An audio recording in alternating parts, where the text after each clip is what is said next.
Hi, welcome back guys. This is your friend, Cabbage Head Fanfics. Back with amazing fanfiction. This is the series of What If Quirkless Deku Fell for Momo. Now before starting, please give this video a like and subscribe to the channel if you want more videos like this. Now let's get into the fanfic. In a world where 80% of the population has quirks, most people aim to become heroes while others want to use their quirks in other ways to gain power and control. Those people mostly become villains while others become heroes or even higher than that to gain control. In this world as a boy, he's just 10 years right now. He wants to be a hero more than anything else. The one problem, however, is that the boy is quirkless, and his name is Izuku Midoriya. Even though Izuku was quirkless, he still wanted to become a hero, and he was aiming to do so. Izuku found motivation by a book he read 4 years ago. So right now we're going to move back 4 years in time when Izuku found his motivation to still become a hero while quirkless. 4 years back, Izuku was a boy just 6 years old. When he was 4 years old, his dream was crushed. Izuku wanted to be a hero, however, he was stated quirkless. This meant he basically had no way to become a hero, and yet he didn't want to give up. There would have to be a way to become a hero. Because he was quirkless, Izuku was bullied beyond belief. He was attacked daily, called Deku, which meant worthless, and he was even called trash. People even told him he would be better off dead because his life would be a worthless one. On this day, Katsuki Bakugo, Izuku's former best friend, was bullying him again and had already beaten him up with his quirk explosion. After the daily beating, Izuku headed towards the library. Ever since he was stated quirkless, Izuku headed towards the library to find something that could give him the power to continue aiming to be a hero. He just needed to find the motivation to gain the power to continue fighting for his goal. He didn't care about how hard he had to work to become a hero as long as he could be one. He was walking along the books as he searched for a book that could help him. There was a quirkless receptionist who always searched together with him. Today was the same. The first day Izuku arrived, he was covered in bruises, and just from the look in his eyes, she understood what was going on and helped him ever since then. Izuku told her he was searching for a book that could give him hope to be able to become a pro hero. The receptionist always helped him search. She was quirkless herself and knew how he must have felt. It meant so much for the boy to find hope. She just couldn't leave him on his own and helped him. It seemed like today would be another day without results until Izuku found a book.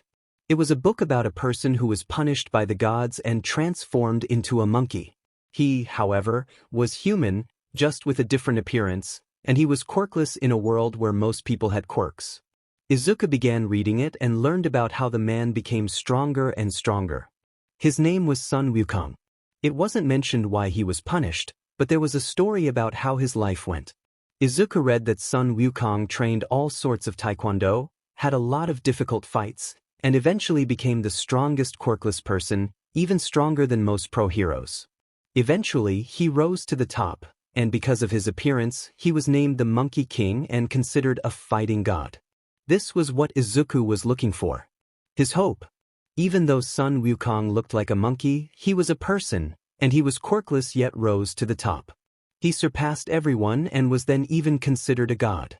If he would train taekwondo and train both body and soul, he could become like Sun Wukong. He knew it would take a lot of training and he had to work extremely hard, but he now knew it was doable and he was sure to work for it. Back to the present, today, Izuku was practicing his taekwondo again. In the same book he read about Sun Wukong, there were a lot of books about taekwondo. Izuku asked if he could borrow the books and was working on it from morning till evening. Inko, his mother, was mostly working. She didn't care that much anymore. She had to work hard for herself and Izuku and barely made a living. She couldn't give Izuku the love she wanted to give him. However, she also didn't know how hard Izuku was working. She came home in the evening to eat and make some food for Izuku since he couldn't cook yet. Afterwards, she had to work again, and Izuku went to train again. He had trained for 4 years already, always trying to train. He either trained his body in power, speed, agility, and endurance, or he trained his taekwondo. He trained both on a daily basis. At the age of 10, Izuku was already very fast and powerful. He was extremely flexible and had amazing reflexes. He was also able to endure a lot of hits. Bakugo's explosions weren't much to deal with anymore. He easily took them now at the level they were at. Even though Izuku was being bullied daily, he still felt like Bakugo was holding back on him. If Izuku needed a rest from his training, he would meditate. This would help calm him down, but it would also train him mentally. Recently, however, with some techniques he mastered, he began seeing images in his head, almost as if they were flashbacks. However, they weren't from himself, they were from someone else. Sometimes he saw that person training. Other times he saw an image of a very dangerous battle. However, it was the same person every time, and Izuku could have sworn he recognized the way the person looked. Almost like he had seen it already or had read about it. While meditating, he would float above a lake in his mind as he meditated in his inner world as well. This time, however, Izuku wasn't alone. The figure appeared again, much clearer than ever before. Izuku opened his eyes and without freaking out, he looked at the figure. "Who are you? And how did you get here? This shouldn't be a place others would be able to reach?" Izuku asked. Izuku knew he would be alone there because it was his own inner world, or rather a world he created in his mind while meditating. "I think you know who I am. You either know who I am by reading, or you should be able to feel it, the feeling of something familiar," the figure stated. "You do seem familiar, and I have this feeling that I know you," Izuku explained. "Well, knowing me is a way to explain it but not quite right," the figure stated with a smile. "Tell me, do you know my name?" the figure asked. "How would I know that?" Izuku asked a bit confused. "Come on, I know you know me. Look at me closely and think carefully," the figure stated. Izuku inspected the figure closely, and then his eyes widened. "Sun Wukong?" Izuku asked, shocked. "Bingo, right you are, kid," Wukong answered. "But how did you get here? Weren't you alive centuries ago? And how did you get into my mind?" Izuku asked. "You remember how I said that knowing me isn't quite right?" Sun Wukong asked as Izuku nodded. "The thing is, we are one and the same. You are me but reincarnated," Sun Wukong said. Izuku was looking shocked and could barely believe it. "You are joking, right?" Izuku asked. "I imagine that you've recently started getting flashbacks of a person training or someone fighting in a battle," Sun Wukong stated as Izuku was just surprised beyond words now. "Judging by your expression, I'm right. That person you saw, that's me, and you are seeing them because those are memories that are slowly coming back to you," he explained. "And the fact that I can appear in front of you in your own mind while not even living anymore should be an explanation as well," Sun Wukong stated with a smile. "Can't argue with that logic, but does that mean I have amazing power like you?" Izuku asked. "You learned the taekwondo I'm mastered in my own life, and you are already very strong. You'll get even stronger in the future, however, that's all your own power. Mastering my own power is something which will be extremely hard. Learning how to tap into it at will isn't that difficult. The problem is awakening the power within you. You'll eventually need a trigger to awaken my power," Sun Wukong explained. "However, in your current state, you aren't ready to use that power. In fact, you'll need more years of training. It doesn't matter if it never awakens, it just means you've never had a need for it. Just continue the path you are walking right now, and just like me, you'll become very strong, and you'll be an amazing hero," Sun Wukong stated as he was slowly disappearing. "These are my final words before I completely disappear. Never change, stay just the way you are, don't lose yourself no matter what happens, and don't drown in the thirst for power. Good luck, Izuku Midoriya," Sun Wukong said as he then completely disappeared. Izuku opened his eyes again and was done with his meditation. He just couldn't believe that he was actually Sun Wukong's reincarnation. Then again, wasn't it to be expected? He had flashbacks of someone training as well as fighting, but he also mastered the taekwondo at a fast rate, and it almost felt like he used the moves before he even practiced them. Izuku was still processing as he laid down on his back, watching the clear blue sky. If it was true that he was the reincarnation of Sun Wukong, then it meant that he actually had a chance to become a hero just like he wanted to. That was everything Izuku ever wanted, and with this, he actually had a chance. Of course, he had a lot of training to do before he would be ready, but at least now he had a chance. Ever since that day, Izuku trained like crazy. He was more motivated than ever before. He was determined to become the greatest hero just like Sun Wukong. He made up his mind, he'd become the #1 hero and the strongest quirkless person in the world. Time skip. Izuku is now 15 years old, and it was the last day at the school he was at. Alright everyone, here are the papers with options on what you can do in your future, the teacher stated. But who am I kidding?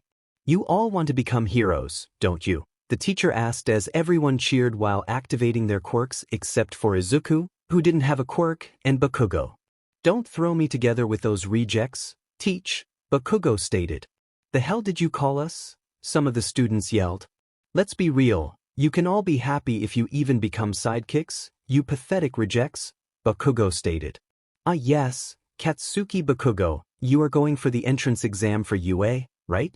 The teacher asked as he looked at Bakugo's file. Of course I am. I'm the only person here who has any chance to enroll, I'm the only one talented enough to make it in, Bakugo stated. Izuku Midoriya, it seems you are trying for UA as well, the teacher stated.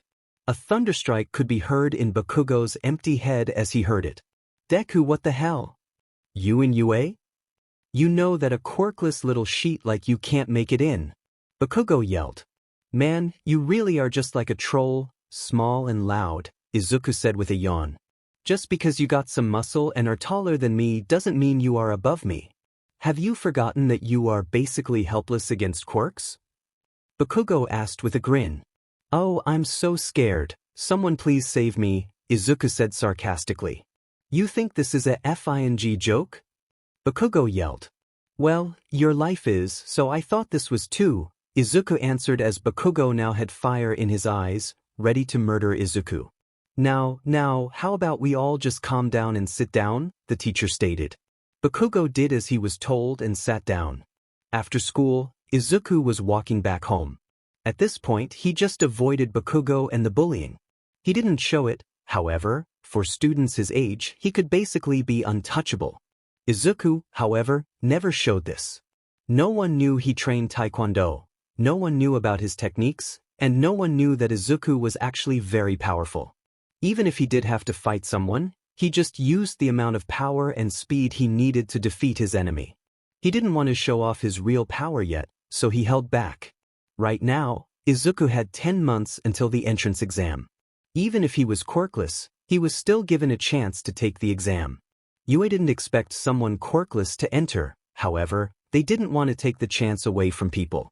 In fact, if people knew Izuku's power, they'd think he'd have a strength and speed enhancer. However, he actually was quirkless and there was no way to get around that. Izuku worked extremely hard to reach the level he was at, and he was going to make it count too. Even his mother didn't know Izuku's actual power. She knew he was quirkless and that he worked out. That was all she knew. She was still working a lot. However, she was shocked to hear that he was going to try to get into UA, especially since Izuku promised to become an amazing hero and to make her proud. Since Izuku had 10 months of time, he decided to clean Dagoba Beach. That way, he would still be training while also doing something for the people. First, he would enjoy the day. His mother had a day off, and that was unusual, so he wanted to spend some time with her. Once he arrived at home, she had dinner ready. It was his favorite, katsudon. So how was school? She asked. School was alright, boring but alright, Izuku answered with a smile. They both started eating dinner until Inko suddenly stopped. Izuku, are you really trying to get into UA? Inko asked. Yeah, there is nothing in the rules that quirkless people can't enroll. Even though they make the tests so mostly people with quirks can only enroll, it's not impossible, Izuku said with a smile on his face. But are you sure? Working as a hero is already dangerous with a quirk. You are trying to be one without one. I'm not telling you to quit trying. I'm just asking if you are 100% sure, Inko stated. If you still want to be a hero, I'll support you as best as I can, she added with a concerned look. Don't worry, Mom, I'm very sure I want to do this, and besides, if hero work is too dangerous, I won't make it past the entrance exam, so don't worry, Izuku said as he walked towards his mother and hugged her. After that, they spent the evening just talking. Because of the many hours of work Inko had during the weeks, there was a lot she missed, and Izuku was telling her everything as well as watching a movie in the evening with her. He even told her he would clean Dagoba Beach, which surprised her but made her happy as well. After that, they went to bed since it was already pretty late. The next morning, Izuku was home alone. His mother had to leave early for work, and Izuku would start on cleaning the beach. He walked into the kitchen and saw a note from his mother which said that breakfast was ready in the microwave and she wished him good luck with the cleaning of the beach. Once he started, he noticed there was one factor he forgot. He didn't have a driving license, so he had no way of transporting it. By realizing this, Izuku facepalmed. Then suddenly, a blonde man who looked like a walking skeleton walked up to Izuku. "Good morning, are you maybe having a problem?" the man asked. "Oh hello, yeah, something like that. I was about to clean the beach, but I realized that I don't have a car or a truck or something to transport it, and I don't have a driving license. Sadly, I only realized this after I made a start," Izuku explained. "I see. Maybe I could be of help with that. I wanted to see if I could find people to clean this beach. If you are willing to do that, then I'll help with the transportation," the man explained. "That would be very helpful, sir. I'm Izuku Midoriya, by the way," Izuku said. "Nice to meet you, young man." "I'm Toshinori Yagi," the man answered. Afterwards, Toshinori left to get a truck to move all of the trash away. Toshinori came every day and also watched Izuku as he trained. All Might noticed Izuku only used fighting styles as training. "Young Midoriya, do you have a speed and power enhancement quirk by any chance?" Toshinori asked. "Why would you think that?" Izuku asked. "Because you've been lifting the trash away like it's nothing, and during your training, you are only training fighting styles," Toshinori explained. "Actually, I don't have a quirk at all. I'm quirkless," Izuku answered. "Are you for real?" Toshinori asked. "Yeah, but I've trained enough to reach this level, but I'm still getting stronger and stronger," Izuku answered with a smile. "So you are telling me you are this powerful without a quirk?" Toshinori asked as Izuku nodded. "I see. Let me ask you this. If there was a chance to suddenly gain a quirk, would you take it?" Toshinori asked curiously. "No. I've decided I'm going to try and become a hero with my own power. I accepted the fact that I'm quirkless, and I'll rise with my strength. So even if I could obtain a quirk, which is impossible, I'd still stay like I am now," Izuku answered with a smile. He's really confident. It's not baseless confidence. I can just feel that he can back that confidence up, Toshinori thought. The 10 months passed quickly. They only took a break when either Toshinori couldn't make it that day and also during Izuku's birthday. Izuku did invite Toshinori over for some cake and a drink, and even Inko took a day off for his birthday. The beach was completely cleaned by the time the 10 months passed, and it was finally time for Izuku's entrance exam. He arrived in front of UA and was looking at the school. UA, the most prestigious hero school.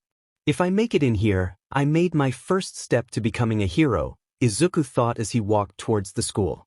Izuku walked towards the gathering room for all the students who wanted to enroll. Once there, Present Mic arrived and explained how the entrance exam was going to be held. They would go towards a part of the fake city called Training Ground Beta at UA. The test was destroying villain robots. There were 4 kinds of robots. They scaled between 0 and 3 points. You had to have a certain amount of points to make it into UA. After the explanation, everyone was guided towards their designated side of the fake city. People from the same schools would be split up to prevent teaming up during the exam. For Izuku, it wouldn't matter that much since Bakugo hated Izuku for being quirkless. Everyone stood in front of the gates as Izuku was stretching his body. A boy who was also quite tall with short blue hair and glasses was watching Izuku closely since Izuku seemed so confident. "Begin," they all heard as the door opened up. The boy looked towards Izuku, however, Izuku was gone. He looked inside, but he wasn't seen running inside either. "Come on, go." "Life doesn't have a countdown either," Present Mic stated as everyone ran inside. Meanwhile, Izuku was already inside. He ran around pretty fast as he destroyed robots with his bare hands and feet. He was breaking them like they were nothing, and the teachers were also watching him closely. However, there was a figure who looked at Izuku with a smile. That man was known as All Might, also known as Toshinori Yagi. Izuku didn't know about it, but Toshinori Yagi was actually All Might. Izuku was destroying one robot after another with extreme ease and didn't even show any sign of getting tired or weaker. That boy really is impressive. He moves at such a high pace with powerful attacks, but he's only using his bare hands, Midnight stated as she watched Izuku. That's because that boy is quirkless, All Might stated. You mean to tell me he destroys those robots that easily and moves that fast without the use of a quirk? Midnight asked. Interesting, Aizawa stated as he saw it. And yet, I have the feeling he's holding back, Nizu stated as he looked closely. That's because he is, All Might answered. I've seen him train, and even then he showed more than he did right here, and back there he was holding back as well. I don't know how strong this boy actually is. I do know people shouldn't underestimate him because he's quirkless, All Might explained. A few minutes passed, and there were only 2 minutes left. Let's see how they handle this, Nizu said as he opened a box with a red button, and Aizawa smashed his fist down on the button. Guess you are even more interested than me, Nizu stated towards Aizawa with a smile. Meanwhile, at the training ground with the students, an alarm could be heard, and a loud noise of breaking buildings and rubble crashing to the ground could be heard all around the training ground. Izuku heard it as well and saw a lot of people running away. Instead of running away, Izuku ran towards the cause, which made everyone else run away. Once he arrived there, he saw a massive robot that towered above the buildings. That thing is huge, Izuku thought as he looked at it. But it's a zero-pointer, so there is basically no use in destroying it. But to think everyone here is too scared to face it, it's laughable, Izuku thought. Suddenly he heard a noise. He looked down and saw a frog-like girl stuck underneath rubble. Izuku gritted his teeth. The others are too busy running away, they probably won't notice what I'm about to do, Izuku thought. However, he couldn't be more wrong. The camera was on him constantly to see what he would do. The teachers saw him running towards the giant robot and wanted to know what he'd do. However, before they noticed, Izuku had disappeared from the screen and was next to the girl that was stuck. They were all shocked to see his speed. However, what they saw next shocked them even more. The robot threw its fist towards Izuku and the girl on the ground, and instead of moving out of the way, he jumped up while kicking towards the fist. The fist was launched back by just a simple kick from Izuku. The robot took a few steps back to regain balance. Izuku then ran towards it as the robot slammed its fist down again. This time, Izuku jumped on top of the fist and ran on top of its arm. He ran towards the robot's head before he jumped off from the robot's arm. Izuku jumped pretty high and suddenly yelled, "Blue Dragon Kick!" Out of his foot came a blue dragon that was launched at the robot's head. The attack crashed into the robot and blasted right through it. Izuku was slowly falling towards the ground. He landed and quickly covered the girl on the ground as the robot was exploding. Even though Izuku was holding back, he still surprised everyone. His blue dragon kick appeared out of nothing while he was quirkless, and he showed a lot of power just by launching the arm away with a kick the first time. In fact, he could have jumped towards the robot if he wanted to or jumped to a roof and then the rest towards the robot. Instead, he decided to run over the arm. He also mostly held back his speed. He only used it to get closer in time. "Are you all right?" Izuku asked as he got off the girl to shield her from the explosion. "Yeah, thanks to you," the frog-like girl answered. "That was amazing just now," she added. "Thanks, I'm just glad you are all right," Izuku answered with a soft smile. Izuku pulled the rubble off of her back, and afterwards, Recovery Girl showed up. She healed the frog-like girl, and Izuku left for home. He wasn't really tired, just nervous, mostly because he didn't know who had seen his power and how much of it they saw. He tried holding back enough to not attract attention. However, a quirkless person pushing back a massive arm with just a kick and then kicking a blue dragon at a robot attracts a lot of attention. Luckily, he didn't show his full power. Then again, he wasn't really human, now was he? He might have been quirkless, but it's not like he's an ordinary human. He's the reincarnation of the Monkey King, who was basically a god. Then again, nothing in his world was normal. He didn't know how he could use the blue dragon kick either, he just could. However, he didn't know where it came from. Then again, he did abuse it to make things work. 2 weeks passed, and the letter from UA came in. Finally, Izuku learned that he made it into UA. Not only did he have enough villain points, but he also had a lot of hero points for saving the girl like he did. This meant that the first step to becoming a hero was made, and from there on out, his road to the top finally began. Izuku learned that UA worked with a dorm system, which meant that everyone would be living together as a class on campus. At first, Izuku thought his mother would be sad because of it. However, instead of being sad, she was happy and relieved.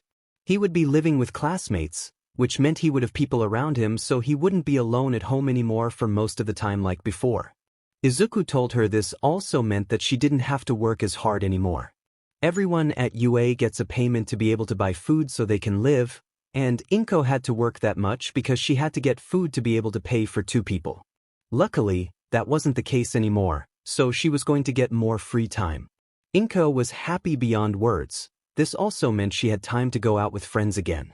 She explained that Mitsuki had called her a lot of times to come over, however, she always had to work. Even her own boss told her to take it easy a bit. But she did feel bad that Izuku was going to get more pressured with dangerous work. Izuku, however, told her not to worry so much. He wanted to become a hero knowing full well what the risks are, and even though he knew it would get dangerous, he still wanted to go to UA. He still wanted to save people, however, he had another reason to be a hero, which he came up with recently. He wanted to show that quirkless doesn't mean helpless. Even quirkless people could become a hero to a certain degree. Izuku is just in a league of his own. Have you decided which stuff to take with you? Or which hero suit you want? Inko asked. Yeah, I have an idea on the suit I want. As for the stuff, I'll only take some clothes and a copy of our family picture, Izuku answered with a smile. Nothing of your All Might stuff? Inko asked, surprised. Nah, I'm not a little boy anymore, Izuku answered. No, I can see that, she answered with a smile and tears in her eyes. My baby boy is going to become a hero, she stated as she cried with a fountain of tears. Mom, come on, I'm not a little kid anymore, so can we please drop the baby boy part? Izuku asked, a bit embarrassed. No matter how old, big, and strong you get, you'll always be my baby boy, that's a mother's rule, she answered. Izuku face-bombed a bit embarrassed but then just smiled. Afterwards, Izuku and Inko were celebrating that Izuku made it into UA. But first, she called her boss that she could finally tone it down a bit. The boss smiled at that and gave her 1 month paid vacation for all the extra work she did for so long. Since Izuku had 1 more week until UA started, he decided to stay his week at home with his mom. They had a lot of fun, even went away for a few days to relax. However, after the week ended, it was time for Izuku to head towards UA. He had a huge bag for his clothes and a few personal things like the family picture. Afterwards, he headed towards UA. It was quite a long trip towards UA, and when he arrived, he noticed teachers standing in front of UA, each with a board on which class they were. Izuku knew he would be in class 1A, and quite a few people were already waiting in that group. Some students were talking. Others were waiting until they could either go to the dorm or their classroom. After Izuku arrived, the last few students walked in. The teacher in front of them just walked them towards their dorm and explained about the common area. The bathrooms were in the common space too, but divided by gender. Everyone had to behave. As for bedrooms, the girls were on the left and the boys were on the right. Everyone was then given a list on whose room was where, and everyone went to their own room. Izuku easily found out that Bakugo was one of his classmates, and all Bakugo did was glare at him. Bakugo didn't understand how Izuku of all people made it in because Bakugo was a person who saw quirkless people as worthless trash, something to step on while walking through. Izuku was someone he couldn't step on, and that set him off. Izuku dropped his stuff off in his room and went to his classroom. He decided to unpack after school. He made his way towards the class. However, once he got there, he was the first person there, well apart from the teacher that brought them to the dorm. However, the teacher was laying in the corner of the room sleeping in a sleeping bag. Izuku sat down next to a window as he looked outside. After a few minutes, other students walked in as well. However, they were too busy talking to notice Izuku sitting there. Bakugo walked in as well and sat down in front of Izuku. Even though Bakugo didn't like Izuku, he had 2 things that were always the same. Bakugo always had to sit in the front because he figured the most gifted had to sit in the front. And something else he always demanded was a seat next to a window so he could look over other people. Bakugo acted as if he was a ruler of something, as if he was a king. The irony being the person he hated the most actually being a reincarnation of the Monkey King. He sat down with his shoes on his desk, and immediately, a student rushed towards him. "Get your feet off that table right this instant," the guy said. "Shut up, for eyes," Bakugo answered. "For eyes? You can't just call people by such names. We are aiming to be heroes and they don't do such things. And the way you are sitting is disrespecting UA property as well as the seniors who sat at this desk," the guy stated. "Put a sock in it, will ya? People are trying to nap," the teacher in the sleeping bag stated in annoyance. Once he got up, the last few students walked inside, and everyone took a seat. "Finally, everyone is here. From this point on, I'll be your homeroom teacher. My name is Aizawa," the man explained. "Now everyone put this P uniform on and meet me outside. I'm going to test just how capable you guys are," he stated as he gave the front row a stack of P uniforms. "A test already? Isn't the first day as introduction and to get used to each other and the school?" Uraraka asked. "Here at UA, we teachers can make our lessons however we want them to be. If you want an easy life, I would recommend that you leave now and look for another school," he stated as he walked out of the class. Everyone quickly went to change and met outside. "Now that everyone is here, I'm going to hold a fitness test to see just how capable you are of becoming a hero," Aizawa stated. "Bakugo, get over here," he said. "How far did you throw this ball before?" Aizawa asked. "Around 69 meters, Bakugo answered. "Now stand in that circle and throw it as hard as you can. Anything goes as long as you stay in the circle," Aizawa stated. Bakugo grabbed the ball, stood in the circle, smirked, and threw the ball full force while shouting, "Go to hell!" Everyone was surprised by the sudden shout but also by the force Bakugo threw it with. Aizawa showed that Bakugo threw around 710 meters. "I'll be noting your scores on every test to see what everyone can do like this," Aizawa explained. "So it's like a competition. That's so fun," Mina stated happily. "Fun, you say? You aren't here to have fun. Being a hero isn't fun either, it's a serious matter. Let's make it more fun for you. The person in last place will be expelled," he explained as the mood turned grim. No one wanted to be expelled, so they all had to do what they could. It started with a race of speed. However, the test went differently than they expected.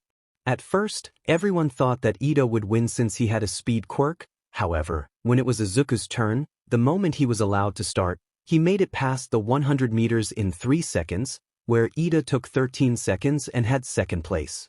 After that was the long jump. This was won by Azui, who jumped the furthest with her frog-like jumping skills. The other tests went by quickly. Izuku didn't show his true power and held back during the test as he got a lower score out of choice. This was because he didn't want to reveal his true power. Lastly was the ball throw.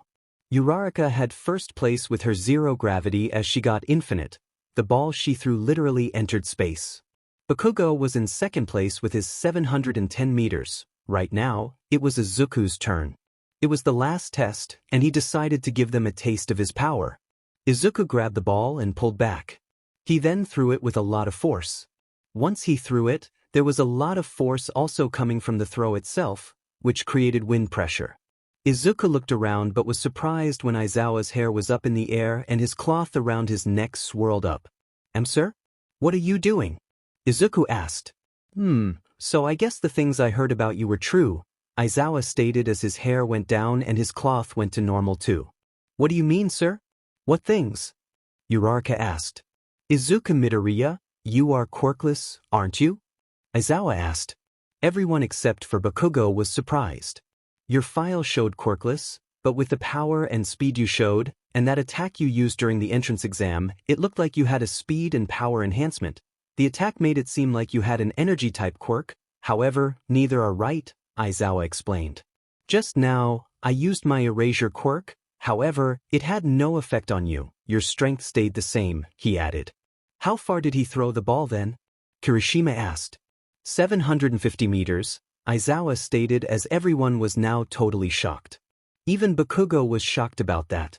Bakugo threw that ball with all he had, yet the Quirkless Deku managed to throw further. What the hell? It's impossible, he shouted as he flew towards Izuku with explosions. However, Aizawa erased his quirk and caught him with the cloth. Don't make me use my quirk like this. It gives me dry eyes, he stated. Bakugo just growled while glaring at Izuku, who just calmly stood there. After that test, everyone was shown the results. In first place was Momo, in second was Izuku, third was Todoroki, and fourth was Bakugo. Not only was Bakugo not in first place, but he wasn't even in the top 3 while Izuku was. This set him off even more. Oh, and I lied about the expelling part, Aizawa explained.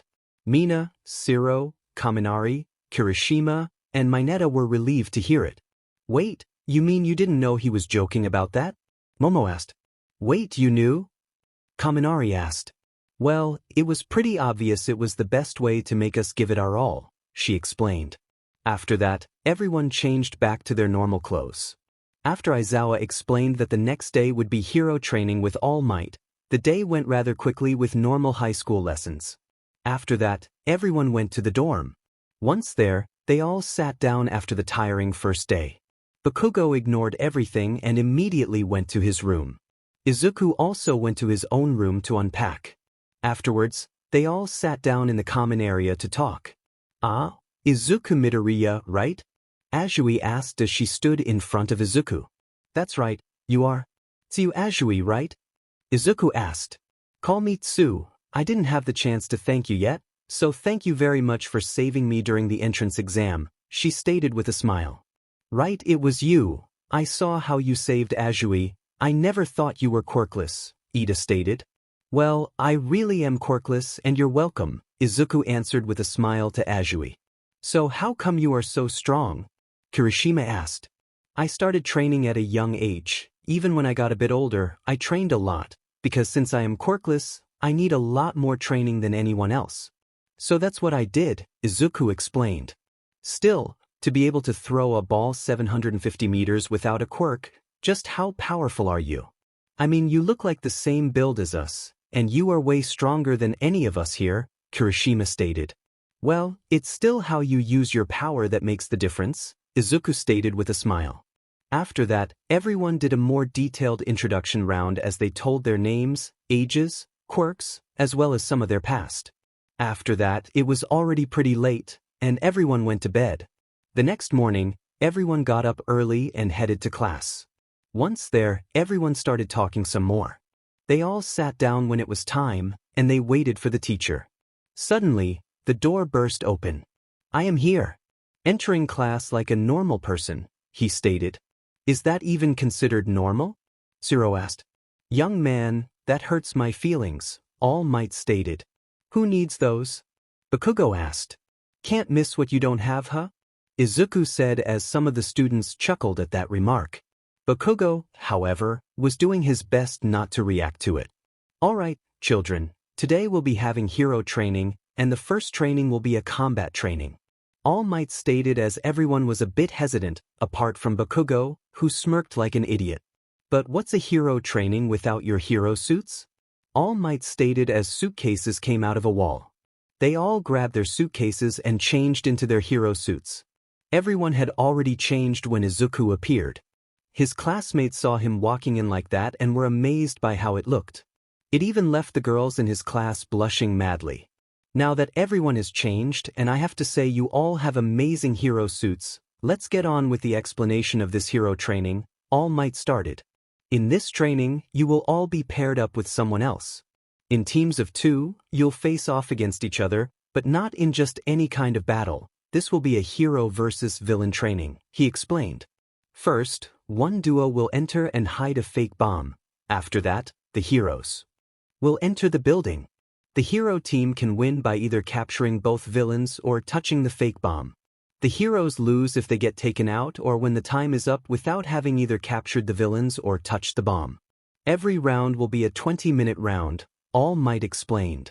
The teams were made at random.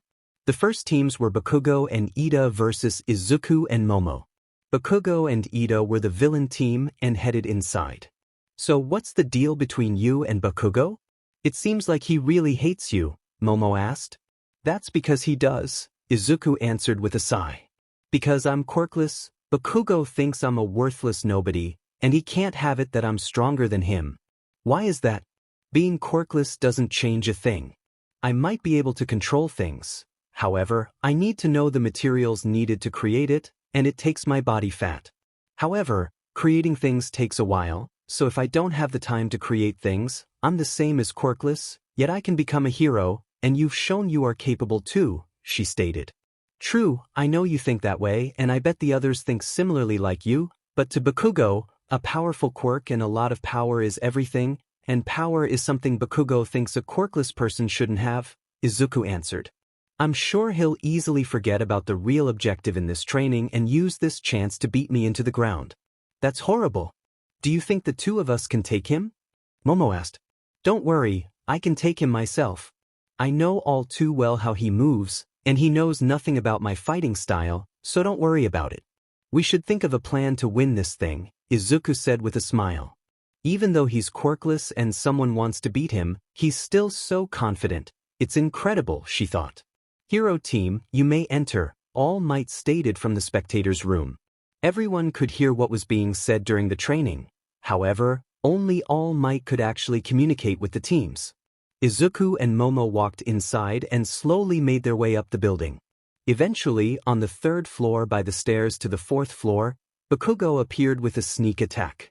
Izuku grabbed Momo and quickly jumped back just in time. Now we finally got the chance, Deku, Bakugo stated as explosions formed in his hands. Time for what? Momo asked. Time to show this little sheet that he's nothing. Bakugo yelled. Momo, can you go upstairs and look where the fake bomb is? Izuku asked silently. Are you sure? She asked. If you stay around, you may get hurt in stray explosions. I don't want you to get hurt because he's being like this, Izuku stated softly. All right, good luck, she said as she ran upstairs. So now it's just you and me, just like it's supposed to be, Bakugo stated as Izuku took a fighting stance. Bakugo came at Izuku with a right hook. Izuku quickly moved forward, smashed his elbow into Bakugo, then grabbed his arm and threw him over his shoulder into the ground. Bakugo got back up, angrier than ever before. I will kill you, Bakugo shouted in anger. He was about to throw an explosion. However, Izuku countered it by slamming his foot forward into Bakugo's palm to block the explosion. It had its effect. Bakugo then tried throwing another explosion. However, Izuku kicked the arm away, spun around, and kicked Bakugo to the chest, sending him flying. Bakugo was getting even angrier. He charged towards Izuku again. However, instead of throwing an explosion, he aimed his gauntlet and was about to pull the pin on the gauntlet. Tachyon, the transience of life, Izuku stated as Bakugo pulled the pin. However, before the explosion even fired, Izuku disappeared and appeared behind Bakugo again as the explosion raged through the hall. Everyone was shocked after hearing that and seeing Izuku disappear like that. Bakugo turned around confused and angry at the same time. Izuku used that move again and dodged another explosion. He appeared behind Bakugo again, and as Bakugo turned around, Izuku gave him a few punches to the face. He followed up with a powerful kick to the stomach. Afterwards, Izuku pulled up his leg, slammed his heel into Bakugo's neck, following up with a kick to the head. Bakugo bounced off the wall as Izuku then closed in, jumped over him, then slammed his leg into Bakugo's back. Izuku is amazing. Even against the powerful and destructive explosions of Bakugo, he's actually holding his own. Mina stated shocked. You're right, it's like he said, skill also determines who's better, Kirishima stated. Izuku and Bakugo both turned towards each other. Izuku ran towards Bakugo as Bakugo pulled up his arm. Izuku jumped and pushed the arm down as he started turning his body. Renewal Taekwondo, triple kick. Izuku stated as he deflected the explosion by pushing it away. Then while turning around, Izuku gave Bakugo 3 kicks as Bakugo was launched up. Izuku then jumped and gave a final kick to send Bakugo flying. Bakugo crashed into a wall as Izuku then heard Momo talking in his ear through the communicator. Izuku, I found the bomb. I'm going to try and grab it, is that all right? Momo asked. Do you have a plan? Izuku asked. I do, she answered. Go for it. If it doesn't work, let me know, then I'll head over there, Izuku answered as he concentrated on Bakugo again, who had gotten up. You think you really are that much, huh? Bakugo asked. He, however, didn't know Izuku was holding back a lot of power. In fact, he used just enough power which was slightly overpowering him. Bakugo didn't know that if Izuku was to go all out, he would be getting destroyed without being able to lift a finger. Izuku just took a stance. You always called me a quirkless piece of trash, a nobody. Today that nobody is going to beat you, Izuku stated. Over my dead body. Bakugo shouted. Come at me, you angry Pomeranian, Izuku stated, which set Bakugo off even more. Bakugo was about to throw an explosion at Izuku, who tried countering with a punch. However, Bakugo used his other arm to create an explosion and move over Izuku towards his back as he tried to shoot an explosion into Izuku's back. Izuku, however, expected this and quickly threw a kick to Bakugo's palm to block the explosion as both of them were pushed back. I'm sorry, Izuku, my plan didn't work, Momo stated. Don't worry, I'll be there in a second, Izuku answered through his communicator. I'm sorry, I don't have any more time to play around, Izuku stated. Don't think you'll leave this place.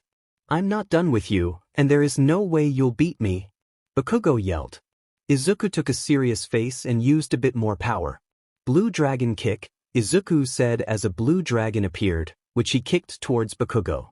Bakugo was shocked by the sudden dragon and only was able to react at the last second using an explosion to stop the dragon. This created a big explosion and blew him back into a wall. Once the smoke cleared, Izuku was gone, which made Bakugo scream in anger. Izuku was running through the halls and easily found Momo. So how is it going? Izuku asked. Momo looked at him and was surprised to see him unharmed after all those explosions that she heard. Did you beat him? She asked. He'll be here any second, Izuku answered. Do you know a way to restrain him? Izuku asked. I can make something, yes, but you'll have to distract him, she answered. Don't worry about that, Izuku said as he ran forward and started attacking Ida. Izuku? Where is Bakugo? He asked a bit in panic. On his way. Until then, I'll be your opponent, Izuku stated as he kept throwing kicks towards Ida while turning around. All Izuku did was keep him distracted as Momo was making a cannon with sticky ammo. All right now, she said as Izuku jumped away. At that time, she shot her cannon, and Ida's legs were caught in the sticky ammo. Now we have to touch the fake bomb, she stated. However, once she said it, the wall blew up and Bakugo showed up. He was so angry that his eyes turned completely white as he gritted his teeth. Momo, do it? Izuku stated as he ran towards Bakugo to hold him off. Bakugo tried throwing an explosion as Izuku blocked it with a punch. This pushed both their arms back.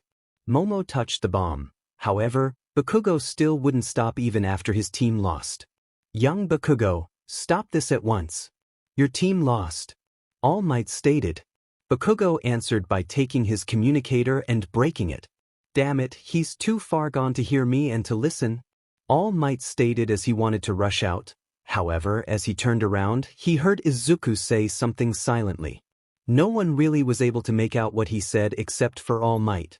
I'm sorry, I'm going to have to use more force this time, Izuku said silently. Izuku charged forward as Bakugo had jumped towards him. Once Izuku got close to him, he jumped forward. Renewal Taekwondo, triple kick. Izuku stated as he kicked 3 times while turning around.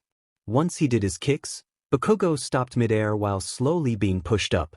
Izuku passed Bakugo as he landed against the wall. He then used the wall as a springboard and launched at Bakugo as he slightly turned backward and slammed his leg into Bakugo's back, launching him into the wall and knocking him unconscious. Izuku had shown more power than he did before, and they were amazed by how Izuku was able to move, but also at how Izuku managed to knock Bakugo out. Bakugo was then brought to Recovery Girl's office as it was time for the next duos. Meanwhile, Izuku, Momo, and Ida got to the spectators' room. Izuku, she asked. Hey Momo, what's up? Izuku asked. Tell me, did you really need me during the test? She asked a bit uncomfortable. What do you mean? Izuku asked. I mean, you beat Bakugo so easily like it was nothing, and during the fitness test, you were almost 10 times faster than Ida. You could have easily made it past Ida and grabbed the bomb, she stated. That speed back there was a fluke. As for how we did the test, it worked out, didn't it? You found the bomb and managed to catch it while I distracted Ida. We needed each other and won through team effort, Izuku answered as he then turned back to the screen. Azui walked next to Momo. What does he mean it was a fluke? He used that same speed to get close to me during the entrance exam, Azui stated. I think he's holding himself back. I think he's a lot stronger and faster than we think he is, Momo answered. All the tests after Izuku and Momo went great as well. Everyone showed good teamwork and what they were capable of except for Todoroki, who froze the entire building and casually walked to grab the bomb. The first and second day of UA passed, and so far everything turned out alright except for Bakugo losing control of his anger. According to All Might, the next day would be the sports festival. Normally the sports festival would be held 2 weeks after the start of the school year. However, they thought it would be better to hold it at the start of the week because everyone would have a fair chance since they didn't know much about others' quirks. Both strengths and weaknesses were still unknown to others. This was the best chance for Izuku to show what he was capable of. All of Japan would watch it, and it was time to show that quirkless didn't mean powerless. Of course, he wouldn't use his full power against classmates, not even in the sports festival. However, he would show the world that he, as a quirkless person, would be the people with quirks. The first 2 days of UA had passed. The first day had a fitness test, and Izuku showed off some of his power to show them that he had a right to be there and that he wasn't powerless. During day 2, there was a hero versus villain training. There, Izuku showed off that he could fight. He handled Bakugo almost with ease. However, this was also because Bakugo was losing it. Bakugo was extremely angry that someone he saw as worthless and powerless was beating him. Eventually, Izuku used more power and defeated Bakugo. They hadn't seen him for the rest of the day because he was either still recovering in Recovery Girl's office or went to his room during the time everyone was at school. They could be sure that losing to Izuku hurt his pride and that he would take the next chance he could get to show Izuku that he was superior to him. This chance, however, came with day 3. UA decided to hold the sports festival on day 3. This was so everyone had a fair chance to win since people's strengths and weaknesses weren't revealed yet. It was still Tuesday, and Class 1A, except for Todoroki, who didn't concern himself with anyone else, and Bakugo, who didn't care and was either in his room or Recovery Girl's office, were sitting in the common area. Man, that training was tough. Mina sighed as she sat down and stretched her back. Yeah, it sure was. Working together with someone and not even knowing how he or she uses their quirks, and you have to beat a team whose quirks you don't understand yet either, Ojiro stated. Then again, in the field, you'll encounter villains whose quirks you won't know, Jiru stated. Well, my power is easy to understand, Izuku stated. Would you believe me if I said yours is more confusing? Uraraka asked. How so? Izuku asked, confused. You are quirkless, yet hold a lot of power. You can use moves as if you have an energy quirk, and we haven't even seen everything you can do yet, Jiru explained. I see what you mean, Izuku answered. Still, the way you moved was incredible, Uraraka stated. Well, I trained to use all kinds of taekwondo.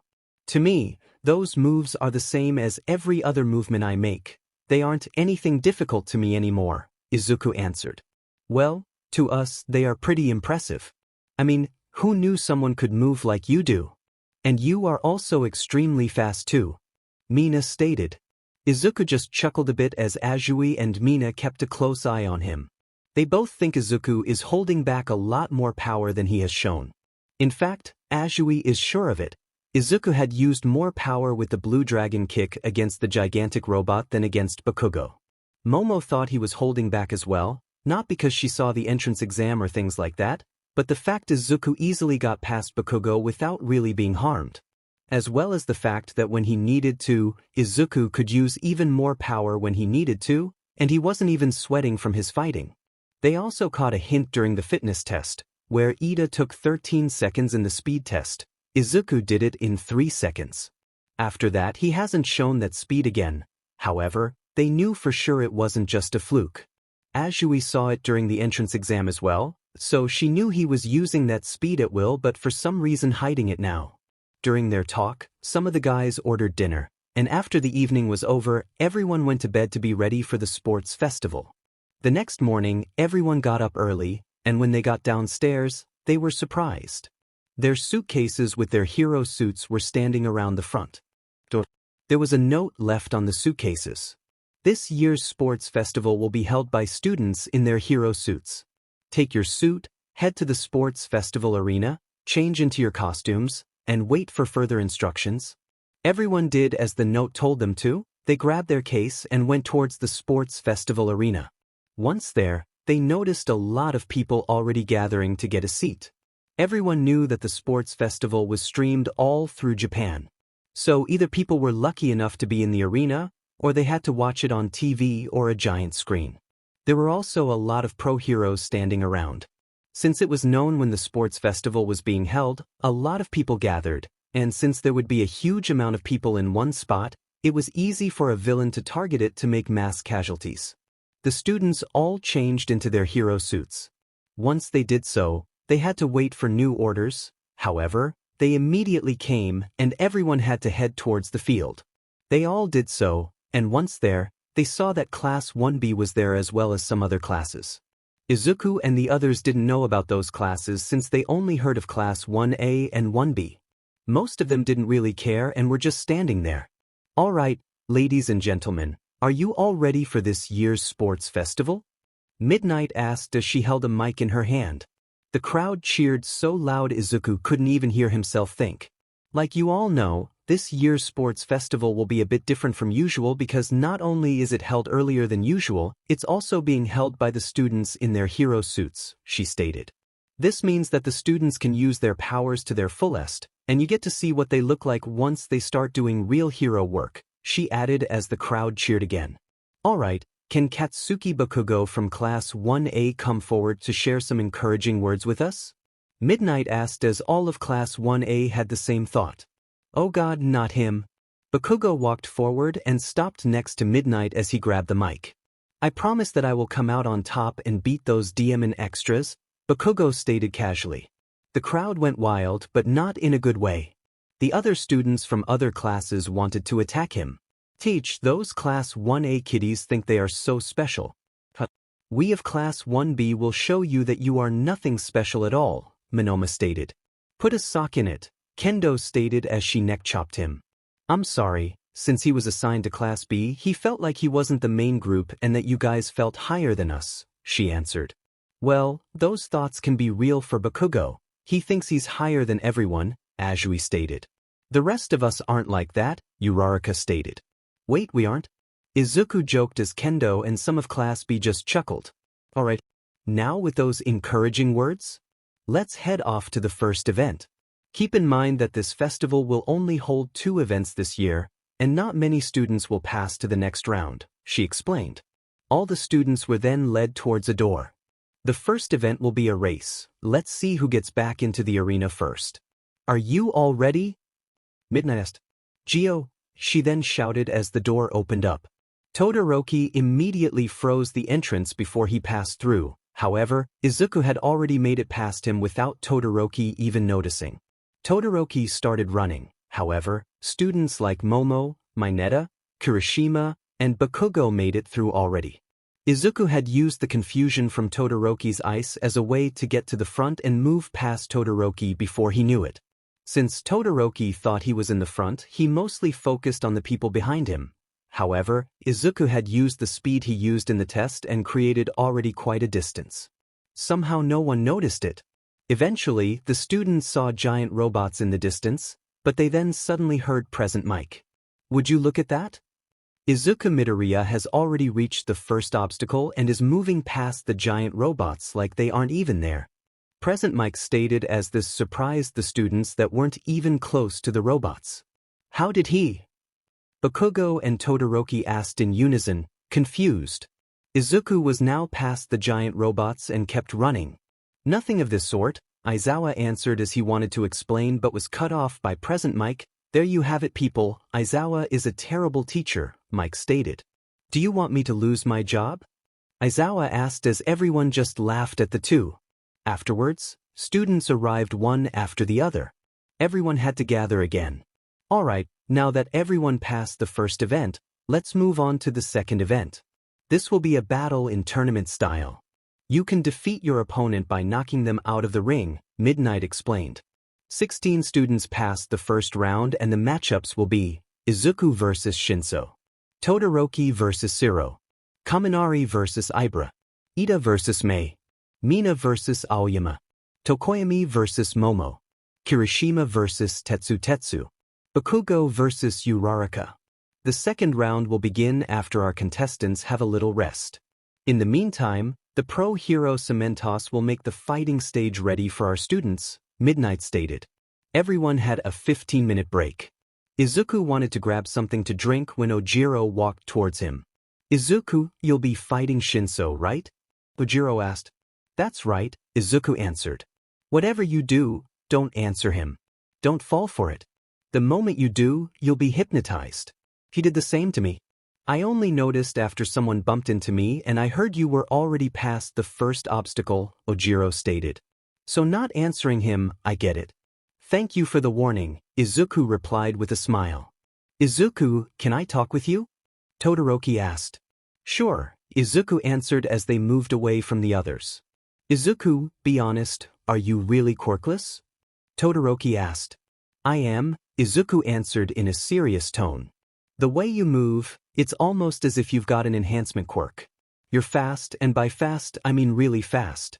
Just now when you slammed that mine, you moved away before Bakugo and I could even react, but it was obvious you were holding back your speed, Todoroki stated as Izuku just listened.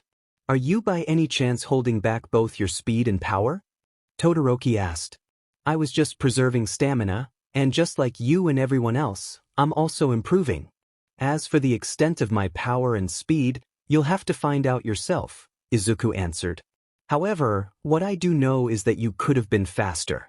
Your quirk is half hot, half cold. You could have combined the two to create a field of ice and glide forward with your flames. It could have made you way faster, Izuku explained. I won't be using my flames, Todoroki stated, which made Izuku frown. My father, he only sees me as a tool. These flames are from him. I reject the old man. I refuse to use his power to get stronger. I will get stronger by only using my ice and nothing else. By winning the sports festival like that, I'll show him that I don't need his power, Todoroki explained. Why does your father see you as a tool? Izuku asked curiously. My dad, Endeavor, the number 2 hero, he's jealous that he never managed to beat All Might. His strength never got close to that of All Might. He forcefully married my mother because she used ice. The ice would help with the flames, Todoroki explained. Where my flames heat my body up, my ice could cool it down, and the other way around as well. This should get me closer to the top by erasing a weakness of those flames. I want to surpass All Might, but not like this. I won't do it his way, that's why. I'm going to win with only my ice and I won't ever use my flames in combat, Todoroki stated as he walked off. Idiot, Izuku sighed as he walked off as well. After he drank something, he heard that his match was about to start and that he had to head out to the field. Once there, Shinso was already there. So you didn't run away too scared to fight? Shinso said as Izuku walked up the stage. Let the first match of the tournament-style battles begin. Midnight yelled. Must be awesome, huh? Being in the hero course? Shinso asked as Izuku casually walked forward without answering. You all got such amazing quirks. I'm sure people envy you all. I mean, only because of those amazing quirks you all got a chance to be in the hero course. That's something people like me and others don't have, Shinso stated, hoping to get a reaction out of Izuku. Izuku, however, still ignored him. Shinso was getting impatient, his tactic wasn't working. You all only got this chance because your quirks are useful. You don't know how to be seen as powerless or to be called a villain just because of your quirk. Shinso yelled.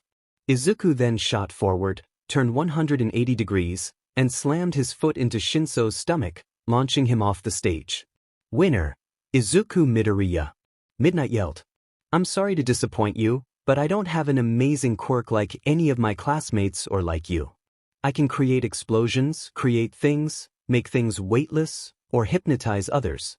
In fact, I don't have a quirk at all, Izuku stated.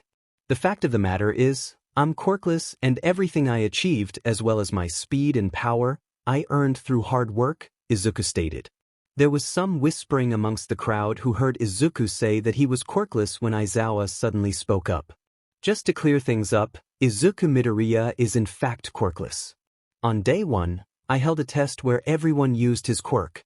I tried erasing Izuku's quirk and he still had amazing results. For those of you who think he's lying, you are dead wrong, Aizawa stated. Shinso, as well as Class 1B and everyone else watching, was shocked. Izuku was the first quirkless person to ever enroll into UA. Everyone thought he had speed and power enhancement, but that wasn't the case. Right now, Izuku already showed that quirkless isn't powerless. However, there was still a lot more to show. Izuku helped Shinso up, then they both walked off the field towards the spectators' seats for their own classes. Good job, Ojiro stated as he held up his fist. Thanks for the warning. If I had answered him, then he would have probably won, Izuku stated as he fist-bumped Ojiro. Next up was Todoroki versus Zero. However, Todoroki really wasn't in the mood after his loss in the first round and the talk he had with Izuku. The moment the match started, it also ended as he froze Zero in a huge glacier of ice. Todoroki also immediately melted the ice when he heard he won. Next up was Kaminari versus Ibara from Class 1B. Kaminari first started hitting on her, seeing if he could get a date with her. However, she painfully rejected him. This broke Kaminari's spirit and ego. He threw a bolt of lightning at Ibara while holding back a little. However, she protected herself with her vines. Come on, let me at least win something. If it isn't your heart, then the match, please, Kaminari stated. Really? Are you really getting that desperate? She asked. I can't become desperate if I already am, Kaminari answered. God, why am I matched up with you? She stated. Kaminari tried raising his lightning, however, he ended up frying his brain. Yay, he stated in his state as Ibara was laughing. She then grabbed his leg with a vine and threw him off, making her the winner. Next up was Ida versus Mei. However, that wasn't really a fight. She was mostly toying with Ida, showing off her babies as Ida shouted, "Fight me, woman." However, she just kept showing off, and once she was done, she just gave up, making Ida furious. Next was Mina versus Aoyama. Aoyama was sparkling like usual. Mina was stretching to get ready for their battle. When the battle started, Aoyama just started posing. Eventually, he placed his hands behind his head as he humped forward while shooting a laser, which actually looked very wrong and weird to everyone.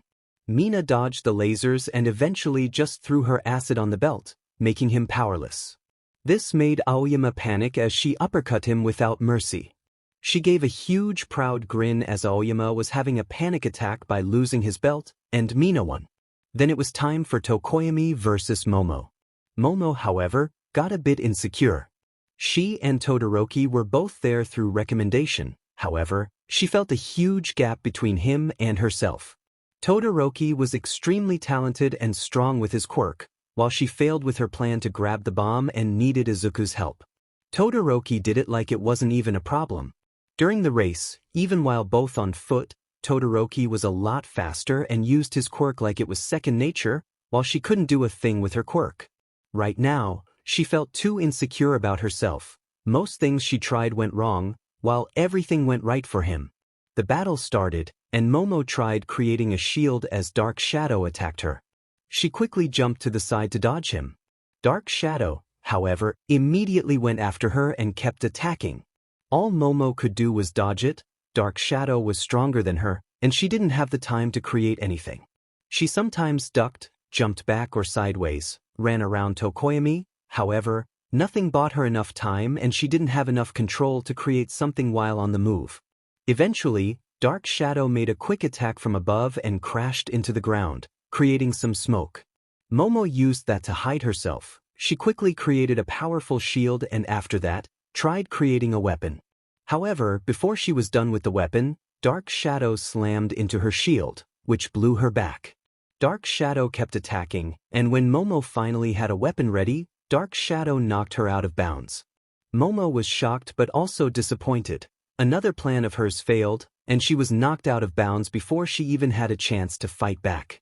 She was frustrated, sad, and disappointed in herself. She felt weak and worthless, and she definitely showed it. However, no one understood the look she had except for Izuku.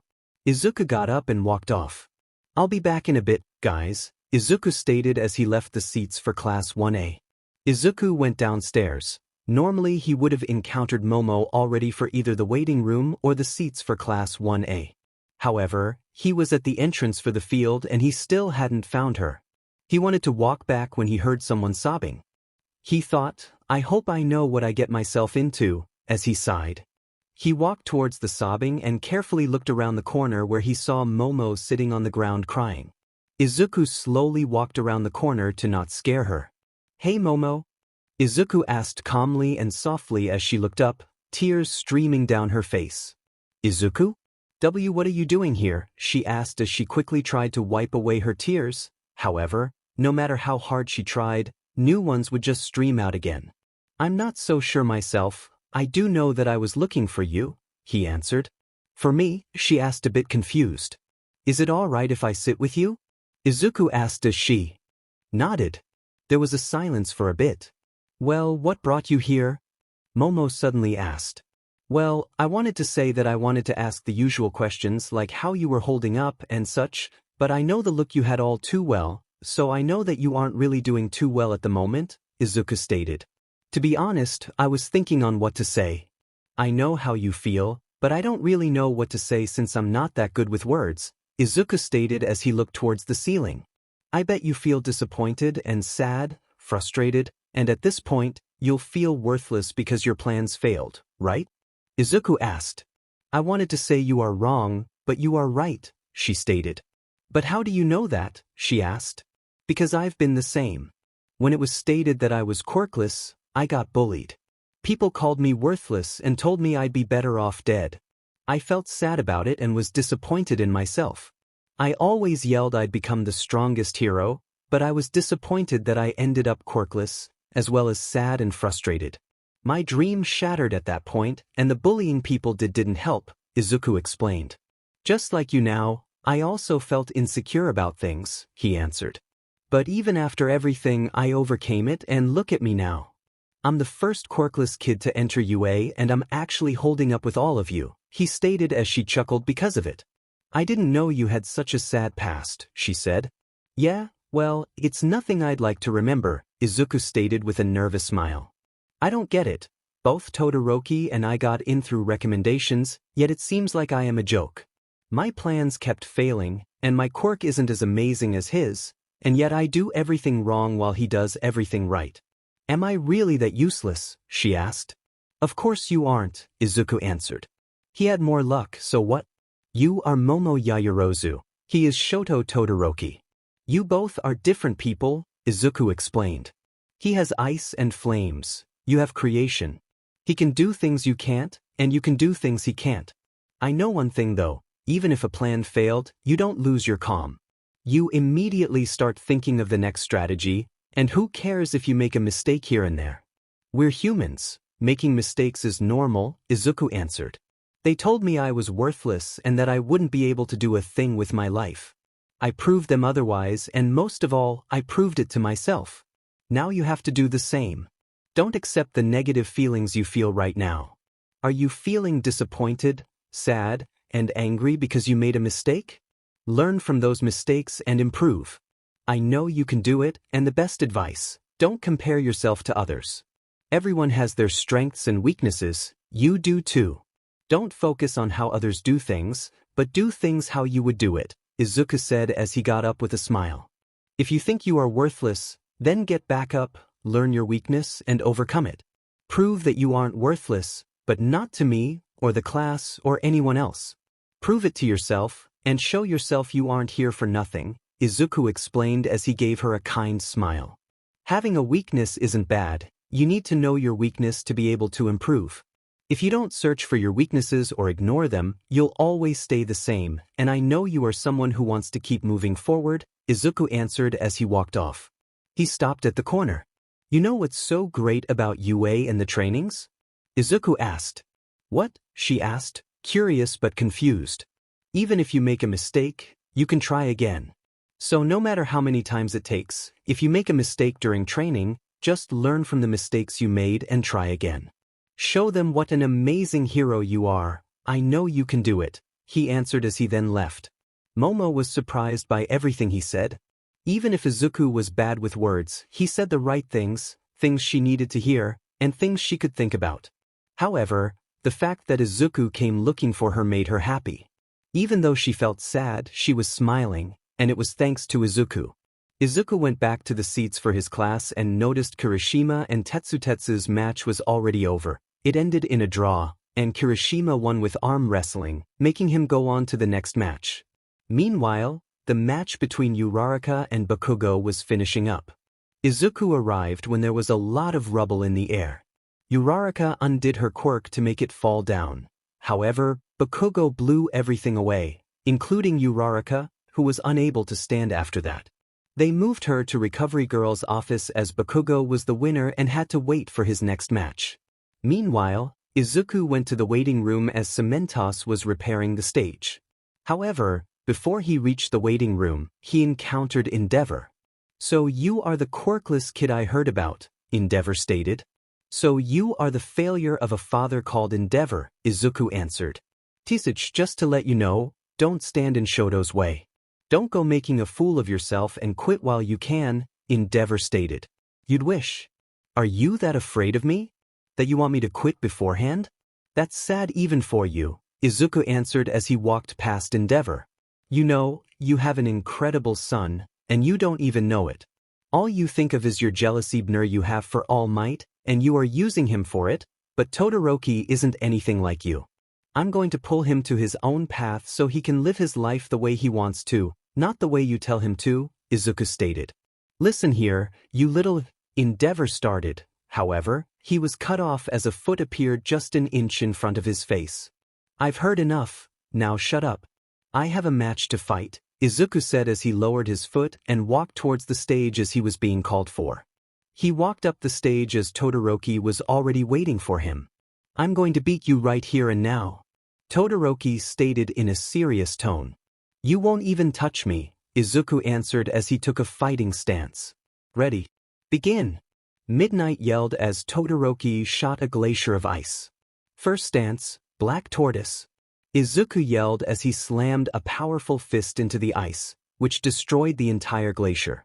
Everyone was looking shocked as Izuku so easily destroyed it. He then ran forward towards Todoroki. Todoroki shot a field of ice. However, Izuku quickly sidestepped it and was closing the distance at an incredible rate. Eventually, he got close to Todoroki and gave a kick to his stomach. Todoroki coughed a little because of the kick as he tried shooting ice at Izuku. However, Izuku easily destroyed it with a kick. While he kicked the ice, Izuku quickly turned around and slammed his other leg into Todoroki's chest, blowing him back. "Blue Dragon Kick?" Izuku yelled as he kicked a blue dragon towards Todoroki. Todoroki tried blocking it with his ice. However, the dragon easily broke through, and he was forced to jump away. Izuku, however, anticipated this and was already close to Todoroki. He threw a punch into Todoroki's face. He then grabbed Todoroki's arm and threw him into the air. Izuku jumped after him. "Renewal Taekwondo, triple kick," Izuku yelled as he kicked Todoroki 3 times. He landed on his feet, and a few seconds after, Todoroki landed on his back as he gasped for air and coughed. "You are a joke," Izuku stated. "Shut up," Todoroki answered. "You are the one that should shut up. You are a disgrace to yourself, and you are insulting everyone who is trying their best here during the sports festival," Izuku yelled. "You wanted to become the greatest hero, right? Then how about you start using those flames for yourself then?" Izuku stated. "Did my father pay you to make me use my flames? I told you I won't use those flames. I won't accept his power," Todoroki stated. "You're an even bigger idiot than I thought," Izuku stated. Todoroki got up. However, everyone was surprised by how easily Izuku handled Endeavor, but Endeavor wasn't using his quirk yet. When he got back up, he used his Hellflame quirk and was about to blast Izuku in the face. However, Izuku just stood there. The flame stopped an inch in front of his face as Aizawa erased his quirk from a distance. All Might arrived on the stage, blocking Endeavor. Cementos stopped the fist with cement, and Midnight knocked him out with her quirk to make him fall asleep. After that, it was time for the next match, Ida versus Ibra. Ida immediately used his speed to run around. However, Ibra made him trip by quickly using a vine in front of his feet. Once he was down, she tried finishing him off. However, Ida was faster than that. He quickly closed the distance and used his engines to speed up his kick, making Ibra lose her balance. Then, while spinning around, Ida slammed his leg into Ibra's gut, launching her off the stage, making Ida win. Next up was Mina versus Tokoyami. It started off pretty equal. Dark Shadow couldn't touch Mina, but Mina couldn't counter. She used her acid to keep Dark Shadow at a distance. However, this also backfired because some of the attacks missed. Acid was all around the floor, and eventually her own acid made her lose her balance. Dark Shadow used this opening to first punch her in the gut, then tackle her and throw her out of the ring, making Tokoyami the winner. Bakugo versus Kirishima was next. However, this wasn't really a match. Bakugo was just throwing explosions as Kirishima tried to tank them. Eventually, his hardening was weakening while Bakugo's explosions didn't lose any power. Eventually, Kirishima fell on his back, exhausted after forcing his hardening and the hits he took. Bakugo was the winner. Izuku had to face off against Ida next. Everyone knew Ida was going to try to end this in one fast hit. Either he'd take Izuku out with it or he'd lose. Ready? Midnight asked as Ida activated his engines, blue energy shooting out of them as he used his recipro. Go, she stated as Ida immediately shot forward at high speed. Izuku, however, managed to dodge Ida with even greater speed and slammed his leg into Ida's back.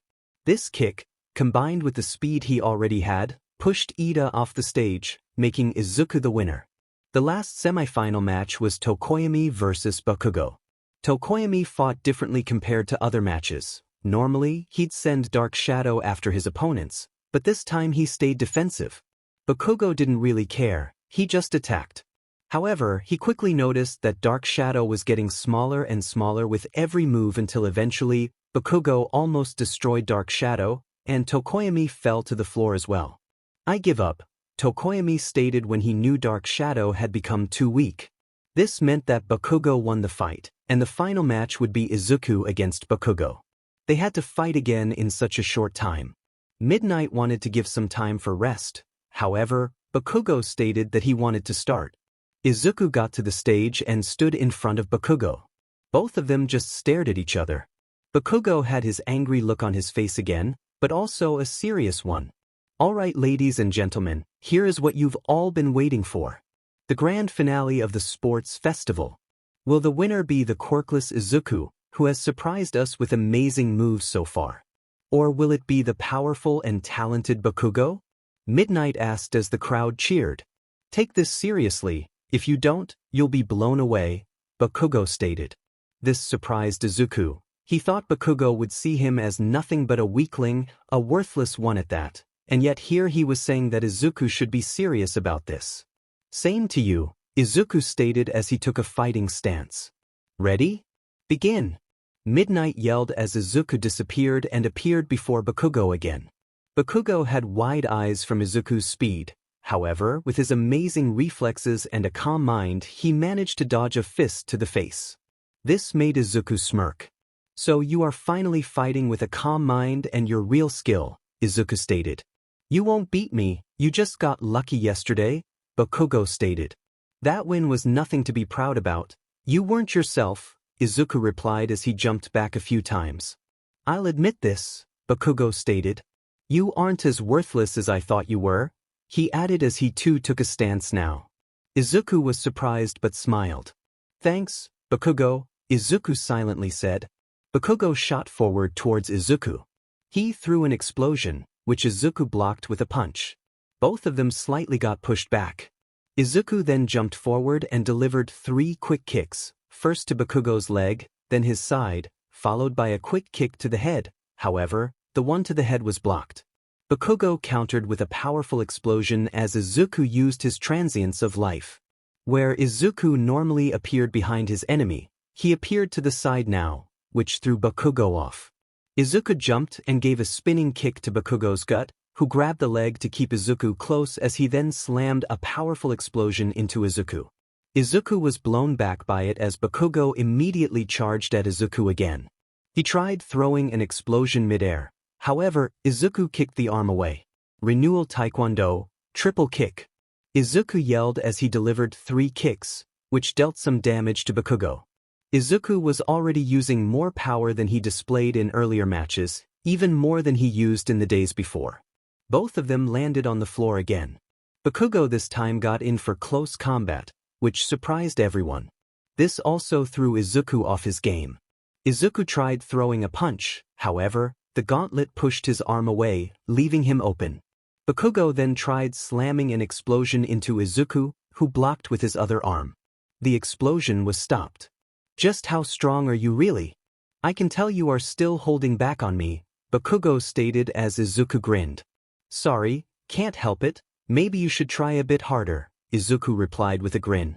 "Jackass," Bakugo stated as he acted like he was going to pull the pin out of his gauntlet. Izuku had wide eyes and wanted to jump away, however, his arm was grabbed as Bakugo smirked.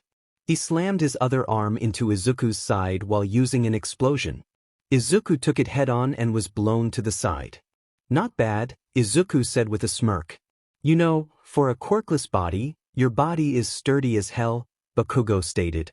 "Well, you are pretty tough too," Izuku answered as he then used his twin blue dragon kick.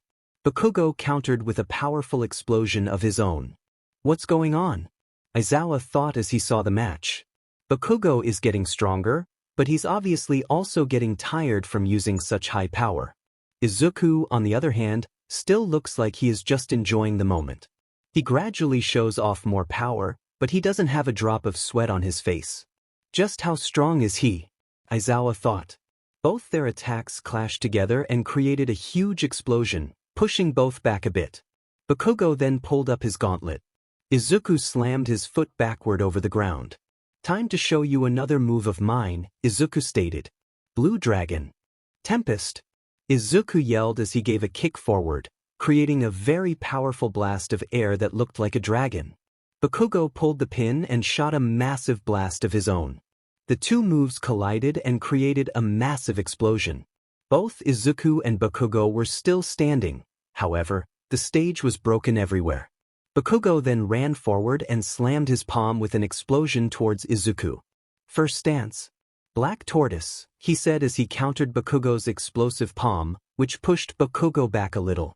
Izuku immediately used his blue dragon kick as the dragon slammed into Bakugo, who took the full force of it. Bakugo was seen breathing after he took the blue dragon kick. Izuku, on the other hand, was still fine after all that. If you are quirkless, then you simply aren't human. There is no way you can hold that much power and still not feel tired, and you really aren't human if you are holding even more power than that, Bakugo stated as he breathed. Izuku just smiled. "I think it's time to finish this," Izuku stated. He used his blue dragon kick, however, even though Bakugo didn't have enough strength left to move his legs in time, he used his explosions with whatever strength he had left. He managed to destroy the dragon. However, Izuku immediately followed with a twin blue dragon kick, which slammed into him, throwing him off the stage, making Izuku the winner. And the winner is Izuku Midoriya. Midnight shouted as the entire crowd roared in loud cheer. Izuku smiled and looked at the crowd as he held up his fist as a victory sign. After that, Bakugo was healed enough by Recovery Girl for the awarding ceremony. Everyone got their medals, and afterwards, Class 1A went back to their dorm. Before they walked in, however, Momo grabbed Izuku's arm to talk. "So what's with you all of a sudden?" Izuku asked with a slight chuckle. "I wanted to say thank you for being there for me when I was down," she said as she hugged him. Izuku hugged her back. "Don't mention it. I'm just glad I was able to help and you are feeling better now," Izuku answered as she nodded. "I also wanted to congratulate you, so congratulations," Momo said as she pulled him a little lower to her height and kissed his cheek before she then walked off to go inside the dorm. Izuku was taken a bit by surprise. He didn't expect that. The sports festival had concluded. Izuku had won first place. He showed that quirkless doesn't mean powerless and that even quirkless people could reach a level high enough to be a hero if they trained hard enough. Bakugo finally accepted that Izuku wasn't worthless. It wasn't really that they were becoming friends again, but it was a start. He was also glad that he was able to help Momo when she felt down, and by what he saw, it helped her a lot. Altogether, for Izuku, it was a wonderful day. The sports festival was over, and the day after was surprisingly normal. There were 3 days of school which were completely different from other schools, but Thursday was normal. This was fine for Izuku, who now had time to think. He couldn't really understand Momo's reaction. Sure, he helped her, and he could understand the hug. He helped her when she felt desperate. But what did the kiss on the cheek mean? And why did he suddenly get very warm? And why did she blush when she quickly walked off? Those were things Izuku just couldn't understand. Then again, he also didn't know if he would find out or if he even should find out. It could also just be the moment they were in. Maybe it was nothing at all. Besides, she was from a rich family and had an amazing quirk, so why did she need a quirkless boy who was basically a god reincarnated in a human body who didn't have that much to offer to her? Even if Izuku was extremely powerful, he was confident in every way except on the feelings part. He got bullied a lot for being quirkless. This made it hard for him to think someone would ever like him, let alone in a romantic way. Then again, he already made friends. Before, he mostly sat down with Uraraka, Azui, and Ida as a group, and since the sports festival, Todoroki started opening up and he actually sat with them. Even when they got back to the dorms, he started talking with Izuku and others and even thanked Izuku for opening his eyes and helping him. Bakugo started calming down a little as well. He wasn't as harsh on Izuku like he used to. In fact, he sometimes observed Izuku with how he moved. Of course, he did it secretly, but still, he did. He observed Izuku around the dorm with how he acted in school, but even during training. Izuku had noticed him watching but didn't say a thing about it. Bakugo saw for himself how kind and gentle Izuku was, but also how hard he worked to reach the level he was at. In fact, he joined the club of people who thought he was hiding even more power, and to be fair, they weren't wrong. His actual level was going to shock them. That was something that was for sure. Their 4th school day passed easily and quickly. After school, Izuku's group decided to go to the mall, and out of the blue, Momo and Jiraiya joined them. Todoroki, who recently joined the group, also came. He thought it was a good idea to become better friends. All he thought about before was rejecting Endeavor, but he was starting to have friends now, which changed his way of thinking. Once at the shopping mall, they all had some fun. First, they did some shopping. Afterwards, they grabbed a bite to eat at a nearby restaurant. Momo constantly threw secret glances towards Izuku. She thought he didn't notice it. However, he actually did notice. He figured that she had her reasons for looking at him like that, but he shrugged it off since he was having a nice evening with his friends. After a successful evening, they all headed back. Aizawa told them they'd have a disaster rescue training the next day and that they would need their energy, so everyone headed back, and once back at the dorm, they went to bed so they were energetic. The next morning, it was time to get ready for the disaster rescue training. Everyone headed towards their classroom, grabbed their hero suits, and changed. Once they had done that, they walked outside where Aizawa was waiting for them with a bus. "Alright, are you kids all ready?" Aizawa asked as everyone nodded. They all got on the bus as they drove off towards the facility. "Izuku, tell us honestly, just how strong are you?" Azui suddenly asked as she sat beside him. Bakugo, who was walking outside, suddenly looked up towards them, and even Aizawa slightly turned around. "What do you mean, Su?"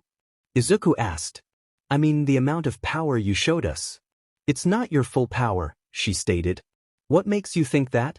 Izuku asked curiously. "You ran an entire race, fought Todoroki and Bakugo while gradually using more power, and you were barely sweating at the end. You used more power like it was nothing, but the fact you didn't even break a sweat makes me think you didn't even use your full power," she stated. "I just have a lot of stamina, and just like you guys, I keep improving," Izuku answered with a chuckle. "Well, now that you mention it, Azui is right. I don't think I ever saw you tense in a fight or sweat for that matter," Kirishima stated. "And you use a different amount of power against each and every one of us while you seem to be serious," he added. "Well, Not everyone is at the same level, so using the same power I used to fight Bakugo against, for example, Zero, would be a bit overkill, don't you think? Izuku asked. Thanks, I appreciate the fact that you care. After the sports festival, people keep saying, you tried, Zero sighed. Sorry about that, Todoroki said. It's alright dude, it was a tournament. You beat me fair and square. It just hurts the pride I couldn't even lift a finger, but that's all good, Zero answered with a smile. But really, are you a lot more powerful than you showed us? Kaminari then asked Izuku. You'll have to find out for yourself sometime, Izuku stated with a smile. After a while, they reached the facility, and everyone had to get off the bus. They all walked into the facility after Aizawa when they saw the situations, as well as the pro hero 13. Good morning everyone and welcome, 13 stated. My name is Pro Hero 13, and I specialize in disaster rescue training, and this is my facility, the Unforeseen Simulation Joint, or USJ for short. I made this facility so I could help everyone learn how to handle disaster rescue training, she explained. Where is All Might? Shouldn't he be here? Aizawa asked. He'll come later, she stated out loud for the others while whispering to Aizawa that he had reached his limit after doing hero work during minor incidents when he didn't have to. Everything for the media, tisk, Aizawa said as he kicked a rock away. He really hates the media, Izuku thought. I didn't know there would be fake heroes with this training, Kaminari stated. Man, UA really is pulling all the stops to teach us, Zero stated with a smile as Aizawa was shocked by what Kaminari said. He immediately looked down towards the plaza where there was some kind of portal. The portal had villains coming out of it until the last 3 people passed through. One of them was a man covered in hands with light blue hair. Next to him was another figure covered in black fog, and on the other side was a weird creature. It had a strange beak on its head as well as a brain sticking out of its head. Nobody move, those are real villains, Aizawa stated. Izuku wanted to take a step forward anyway, however, Aizawa stopped him. The alarm isn't going off, 13 stated. Then they might have someone jamming the signals on their side, Aizawa stated. Try to get someone out for backup, I'll handle the villains in the plaza, Aizawa stated. Are you sure? You're normally a pro hero working in the shadows. You are known to take villains by surprise, erase their quirks, and capture them quickly. You aren't really known for head-on battles, Izuku stated. I'll be fine, and you'll need more than one trick to become a pro hero, Aizawa stated as he jumped down. However, the moment he did, the guy with the black fog appeared behind the group. Good day everyone, my name is Kurojiri, and we are the League of Villains. I'm sorry, but we were under the impression that All Might would be here, he stated. All Might isn't here, 13 stated. She pointed her finger towards Kurojiri to use her black hole quirk. However, Kurojiri opened 2 warp gates and redirected her quirk that way, so she got hurt by her own quirk to take her down. What do you need with All Might anyway? She asked. Isn't that obvious? We came to kill the symbol of peace, he answered. Class rep. Get out of here. Get reinforcements. 13 then stated. Ida was hesitant at first but ran towards the door past Kurojiri. You won't go anywhere, Kurojiri stated as he went after Ida. Just try it. Bakugo and Kirishima yelled in unison as they launched towards Kurojiri. However, they just attacked the fog and passed through it. Kurojiri wanted to go past them after Ida when he suddenly stopped. Izuku found some metal inside the fog and gave a powerful blow to it, and it certainly had its effect. Curse you, Kurojiri stated. Yeah, curse your mother for making you, Izuku stated as he gave a powerful punch to the metal, and Kurojiri's fog retracted back to his body. This gave Ida enough time to escape. Damn you, insects, Kurojiri stated as he then tried forcing his warp gates on the students. Izuku managed to dodge the warp gate. Sorry, but you won't get rid of me so easily, Izuku stated with a smirk as he cracked his fingers. Now where were we? He asked as he took a step forward. Meanwhile, Aizawa was fighting the villains in the plaza. He kept erasing quirks all around him, and because of his goggles, none of the villains knew whose quirk he was erasing. He captured one of them with his binding cloth and slammed that villain into another one. He then kicked one in the gut while following with a punch to someone else. What are you doing here? I told you to stay up there, Aizawa stated a bit angrily but also worried. Everyone got split up, Izuku stated, which surprised Aizawa. Ida got out and is getting back up, 13 has been taken out, he added. DMN, Aizawa answered. Uraraka, Koda, Siro, and Mina are still upstairs. They are watching 13. Please go to them, Izuku stated. What about you? Aizawa asked. You wanted to know just how powerful I am, right? You're about to find out, Izuku answered. Just those words and the vibe Izuku was giving off gave Aizawa the chills. That blue dragon kick just now showed he was serious. Aizawa decided to do as Izuku said and leave it to him for now. He moved back upstairs, especially now that he couldn't use his right arm. However, instead of moving up all the way, he stopped halfway. That way he could still help if needed and he could prevent the villains from reaching the students and the wounded 13. So you are the famous Izuku Midoriya, the quirkless boy that won the sports festival, Shigaraki stated. Izuku, however, ignored him. But what do you think you can do? Quirkless or not, even people with quirks won't stand a chance against my Nomu. It's able to kill All Might, Shigaraki stated as he clicked his fingers and the Nomu appeared again. You'll see that I'm not your everyday hero in training, Izuku answered. He looked at the Nomu as it just stood there. I see. Well then, Nomu, kill him first, Shigaraki stated. The Nomu charged forward and tried punching Izuku, however, Izuku jumped backwards to dodge it. He then gave a kick towards the Nomu's knee to bring it out of balance. He followed up with a fist to the head. The Nomu was blown back by the force. For some reason, it was blown back, but Izuku didn't feel like he was doing any damage. The Nomu got back up and threw another punch. Izuku dodged the punch by sidestepping. He then grabbed the wrist, gave a kick to the back of the Nomu's head, and followed up by slamming his foot into its chest, making it stumble back. Izuku then jumped up and slammed his foot into the Nomu's beak and sent it flying. Incredible, it was too fast for me to even notice it moving, yet Izuku is fighting it like it's nothing, Aizawa stated as he watched the fight, surprised. Just what are you? Shigaraki asked, a bit shocked as well. A normal human couldn't do this. Especially not without a quirk, he yelled. I told you, I'm not your everyday hero in training, Izuku stated. No more holding back. Kill him, Shigaraki shouted. The Nomu then suddenly shot towards Izuku with massive speed. Izuku, however, countered with the same kind of speed and both punched at the same time. Their fists clashed, however, a shockwave shot around from their clash. The shockwave was so big that it went throughout the entire USJ and could be felt everywhere. Izuku then gave a kick to the Nomu's upper leg, then to its side. He slammed his knee up as the Nomu wanted to punch him, only to give a tornado roundhouse kick to the Nomu's head. The Nomu crashed with its head into the ground and crashed over to the other side of the plaza. At this point, both the villains and Aizawa were wondering if Izuku was even a normal human.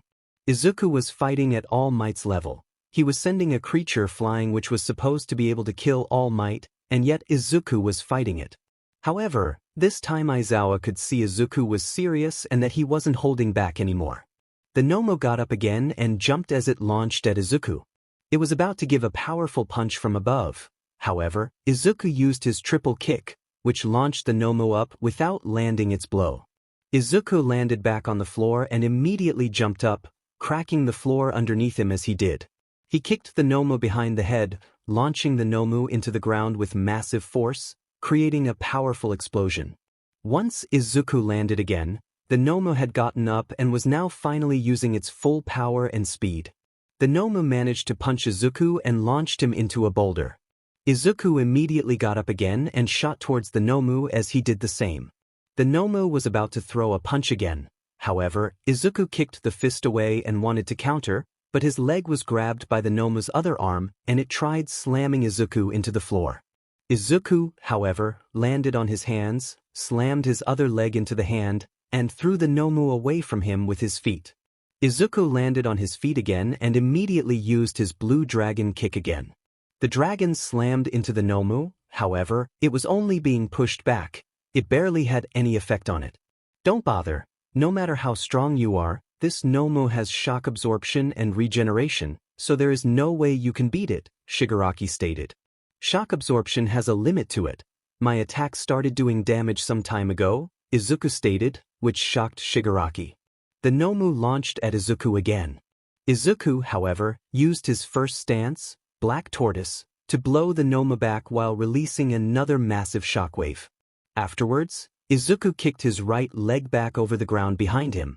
Blue Dragon Tempest. Izuku yelled as he kicked the intense wind forward. The Nomu took it head-on and got slashes all over its body. However, since it saw the attack coming, it managed to take a defensive stance, so it didn't have the effect it should have had. The wounds were slowly healing, and the Nomu charged back at Izuku as it threw a punch right at him. Izuku blocked it with his arms. However, the Nomu quickly followed with another punch which slammed into his gut. The punch then pulled Izuku over the Nomu's body as he got slammed into the ground by the fist. The Nomu threw an extremely fast barrage of punches as Izuku could only defend against it. He watched the punches closely and eventually spotted an opening. He kicked the Nomu's arm away, then pushed himself up with his hands as he slammed his feet into the Nomu's gut. At this point, Izuku was slightly bleeding from his head and had a few cuts on his face, one on his forehead, the other under his eye. His hero suit's shirt was a bit ripped from the slam into the ground. Izuku got back up. He was breathing quite a bit from blocking those heavy blows. The Nomu, however, just went towards him again without hesitation. Izuku, however, disappeared. Taikion, the transience of life. Izuku stated as he appeared behind the Nomu and punched it in the face the moment it turned around. Izuku landed his punch. However, the Nomu slammed its fist into Izuku before he was pushed back and sent flying into another boulder. The Nomu jumped up and was about to give another punch from above. Izuku, however, jumped up towards it, spun around, and gave a spinning kick towards the face, which released another shockwave. Both were pushed back as the Nomu tried punching again. However, Izuku moved down as he passed underneath the fist to the Nomu's back. Once behind the Nomu, Izuku used the Blue Dragon Tempest again, which slammed into the Nomu's back, launching it high up as it crashed into the wall just beneath the ceiling. Izuku was nearing his limit, and both he and the Nomu had sustained a good amount of damage. Time to finish this, Izuku stated as he took a fighting stance. The Nomu launched at Izuku again. Izuku countered its fist with the Black Tortoise again.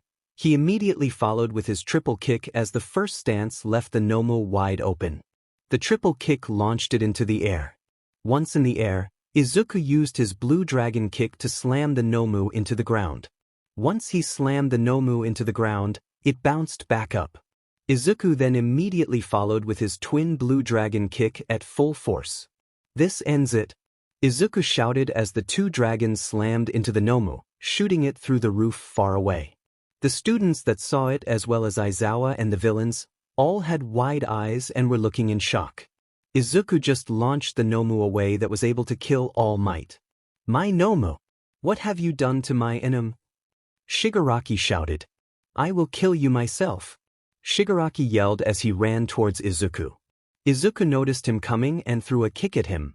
However, it was a lot slower than before, and Shigaraki managed to kick it. "Haha, got your leg. You know what happens now, right?" Shigaraki asked. However, nothing happened. "What? What's going on? Why won't it crumble away?" he asked, shocked. Then he saw Aizawa activating his quirk on him. Izuku smirked, placed his hands on the ground, and while Shigaraki held his leg, Izuku turned around on his hands and slammed his heel from his other leg into Shigaraki's face, launching him back towards Kurogiri. Izuku got back up on his feet. However, he was wobbly. "Damn it, I've reached my limit," Izuku thought. Shigaraki and Kurogiri wanted to come at him. However, Aizawa made it down to Izuku, and right at the moment the villains wanted to charge towards them, Ida came back with All Might and the other teachers, leaving Shigaraki and Kurogiri no other choice than to retreat. "You win this time, heroes, but next time, you won't be so lucky," Shigaraki stated as he disappeared. Once they were gone, Izuku fell on his back, heavily breathing with his eyes closed. Aizawa was looking at him while being deep in thought. Meanwhile, the teachers were splitting up to help the other students that were separated. Luckily, everyone was uninjured. They explained that unknown shockwaves actually managed to save some of them, as this brought the villains off balance and left them open to counter. It was Class 1A's first major villain attack, and they won. It was a hard battle, but Izuku managed to beat the Nomu. However, with the quirks the Nomu had, Izuku was lucky that the Nomu was very simple-minded. If it had been an actual person with those powers, he might have lost. But that wasn't the case. Izuku won, and Class 1A was safe, with the only one badly wounded being 13. Izuku defeated the Nomu that was able to kill All Might. However, it really drained him of his energy. Aizawa, as well as the students that watched the fight, couldn't even understand what just happened and how strong Izuku was. It seemed unreal, as if they were dreaming. A quirkless person, which was considered powerless compared to people with quirks, managed to beat a sports festival first with promising young new students, and now even fought against a monster able to kill All Might while any other person there wouldn't have stood a chance. Aizawa stood next to Izuku, who lay on the ground breathing with his eyes closed. The teachers had already arrived, and the villains had fled. The teachers split up to help the students at the disasters as All Might and Nizu walked towards Aizawa and a breathing Izuku. Aizawa, I'm glad to see you are all right, Nizu stated as he sat on All Might's shoulder. Well, not completely, Aizawa stated as he showed his arm, which had a bit of skin crumbled off of his elbow. One of the villains did this with his quirk, he explained. I see, but what happened here? Nizu asked as he looked around. The shockwaves of force destroyed the ground as well as the attacks from both Izuku and the Nomu. We were called over because there would be a villain attack, and they claimed to be able to kill All Might, but if that was true, then how come the villains retreated the moment All Might arrived? He asked. It's true, the villains came to kill All Might. They had taken out 13, and there was this weird creature. It had a strange beak, a very muscled body, even more than All Might, as well as a brain on top of its head. They called it a Nomu and had multiple quirks, Aizawa explained. Are you sure that it had multiple quirks? All Might asked. I am. The way I saw and heard it, it had shock absorption as well as regeneration. It also had the same kind of power like you. Luckily, it had simple moves, nothing out of the ordinary. If it was an actual person, we probably would have been killed before you arrived, Aizawa explained, raising concern for both Nizu and All Might.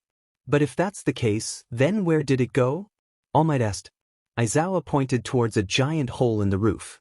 It got sent flying, Aizawa answered as All Might's eyes widened. Who holds such power that they can take a monster like that on and send it flying? Nizu asked. Our very own monster right here, Aizawa said as he pointed at Izuku. That's not very nice, Izuku said while breathing. You going to tell me otherwise? Aizawa asked. I mean, I guess I am. But still, Izuku answered. You mean to tell me that Izuku fought it and won? Nizu asked, surprised. Sure did, Izuku said as he held his fingers with a V sign to show he won. Nizu and All Might were obviously thinking. Let's head back to UA for now, 13 needs treatment, and I'm sure this has been a scary event for most of the students. Not everyone has a screw loose that they are being hyped up by this Bakugo cough, All Might stated. Good idea, Nizu said as All Might lifted Izuku up. Everyone was brought back to UA except for 13, who was brought to the hospital. Once at UA, almost everyone went immediately to their rooms. The only ones still in the common area were Izuku, who lay on his back over a couch to heal up. He had some minor wounds, and luckily when they got back, his bleeding had already stopped. However, he still had the damage and was tired. With him was his usual group, Uraraka, Azui, Ida, Todoroki, and also Kirishima was there. Apart from them, everyone went to their room. They were all a bit shocked by what just happened with the sudden villain attack. Bakugo, on the other hand, went to his room because he didn't care and didn't want to see the others who were scared. After a while, Momo, Jairu, and Hagakure came downstairs when Izuku and the others were talking. Hey guys, what are you talking about? Jairu asked a bit carefully. We were talking about the villain attack from earlier, who was where and how it went, Izuku answered as he sat down. His body ached a lot, but he was all right. Man, you really seem like you've been hit by a train, Jairu then said. I'd wish it was a train. It would have hurt a lot less, Izuku stated. Kirishima just explained how he and Bakugo were inside a fake city where villains came from everywhere, Izuku said. Yeah, but those were all weak. What about you girls? Kirishima asked. I was with Todoroki. He almost froze me together with the villains because he didn't see me, Hagakure stated. Sorry about that, Todoroki said. I sadly was stuck with Mineta on a boat. He placed traps everywhere with his quirk, and when they entered the ship, they got stuck, and we managed to get away, Azui stated, still disgusted with the twerp. Momo and I were stuck with Kaminari on a cliff. Villains had surrounded us there, Jiraiya stated as Momo nodded. Still, that massive shockwave really saved our butts. Kaminari had a knife to his throat as a threat so we wouldn't move, but the shockwave pushed him forward, dropping his knife. We managed to beat them because of that, Jiraiya explained. Where did that shockwave even come from? Kirishima asked. You mean you felt it too? Hagakure asked. Yeah, when we got outside, Bakugo and I had to stand firm to keep standing. The others were pushed over, he explained. Uraraka then looked towards Izuku, who looked back while being silent. You two seem like you know more about it, Hagakure stated. Izuku didn't look at them and just looked away. Uraraka just sat there too. Kirishima wanted to ask something, but the others suddenly all came down. Hey guys. Mina said happily. Hey Mina, what's up? Kirishima asked with a smile. How come you all came down at the same time? Jiraiya asked. I sent everyone a message that we should just go downstairs instead of sulking in our own rooms, Mina explained. So what were you talking about? She then asked. The villain attack just now, who was stuck where, then we came on the topic of the shockwaves, Hagakure answered. Uraraka and Izuku, however, seemed to know more about those shockwaves, Hagakure stated. Yeah, about that Izuku, how come you are such a mess? Where did you get thrown off to? Kaminari asked. Izuku started. He fought the villains in the plaza, Uraraka then said as Mina nodded. Mina, Siro, Koda, and I were left with 13. Aizawa was about to be taken down by the weird creature they had when Izuku stepped in, Uraraka explained. Wait, so you fought that thing? Jiraiya asked, surprised. I did, Izuku answered as he nodded. Those shockwaves. They were from you, weren't they? Bakugo suddenly stated. Izuku nodded again as the others looked at him in shock. But wait, Bakugo, how do you know? Mina asked. It was a hunch. During the sports festival when I fought him, I could tell he wasn't going all out. I'm sure the frog and Ponytail were having doubts too since they kept watching Izuku closely, Bakugo stated.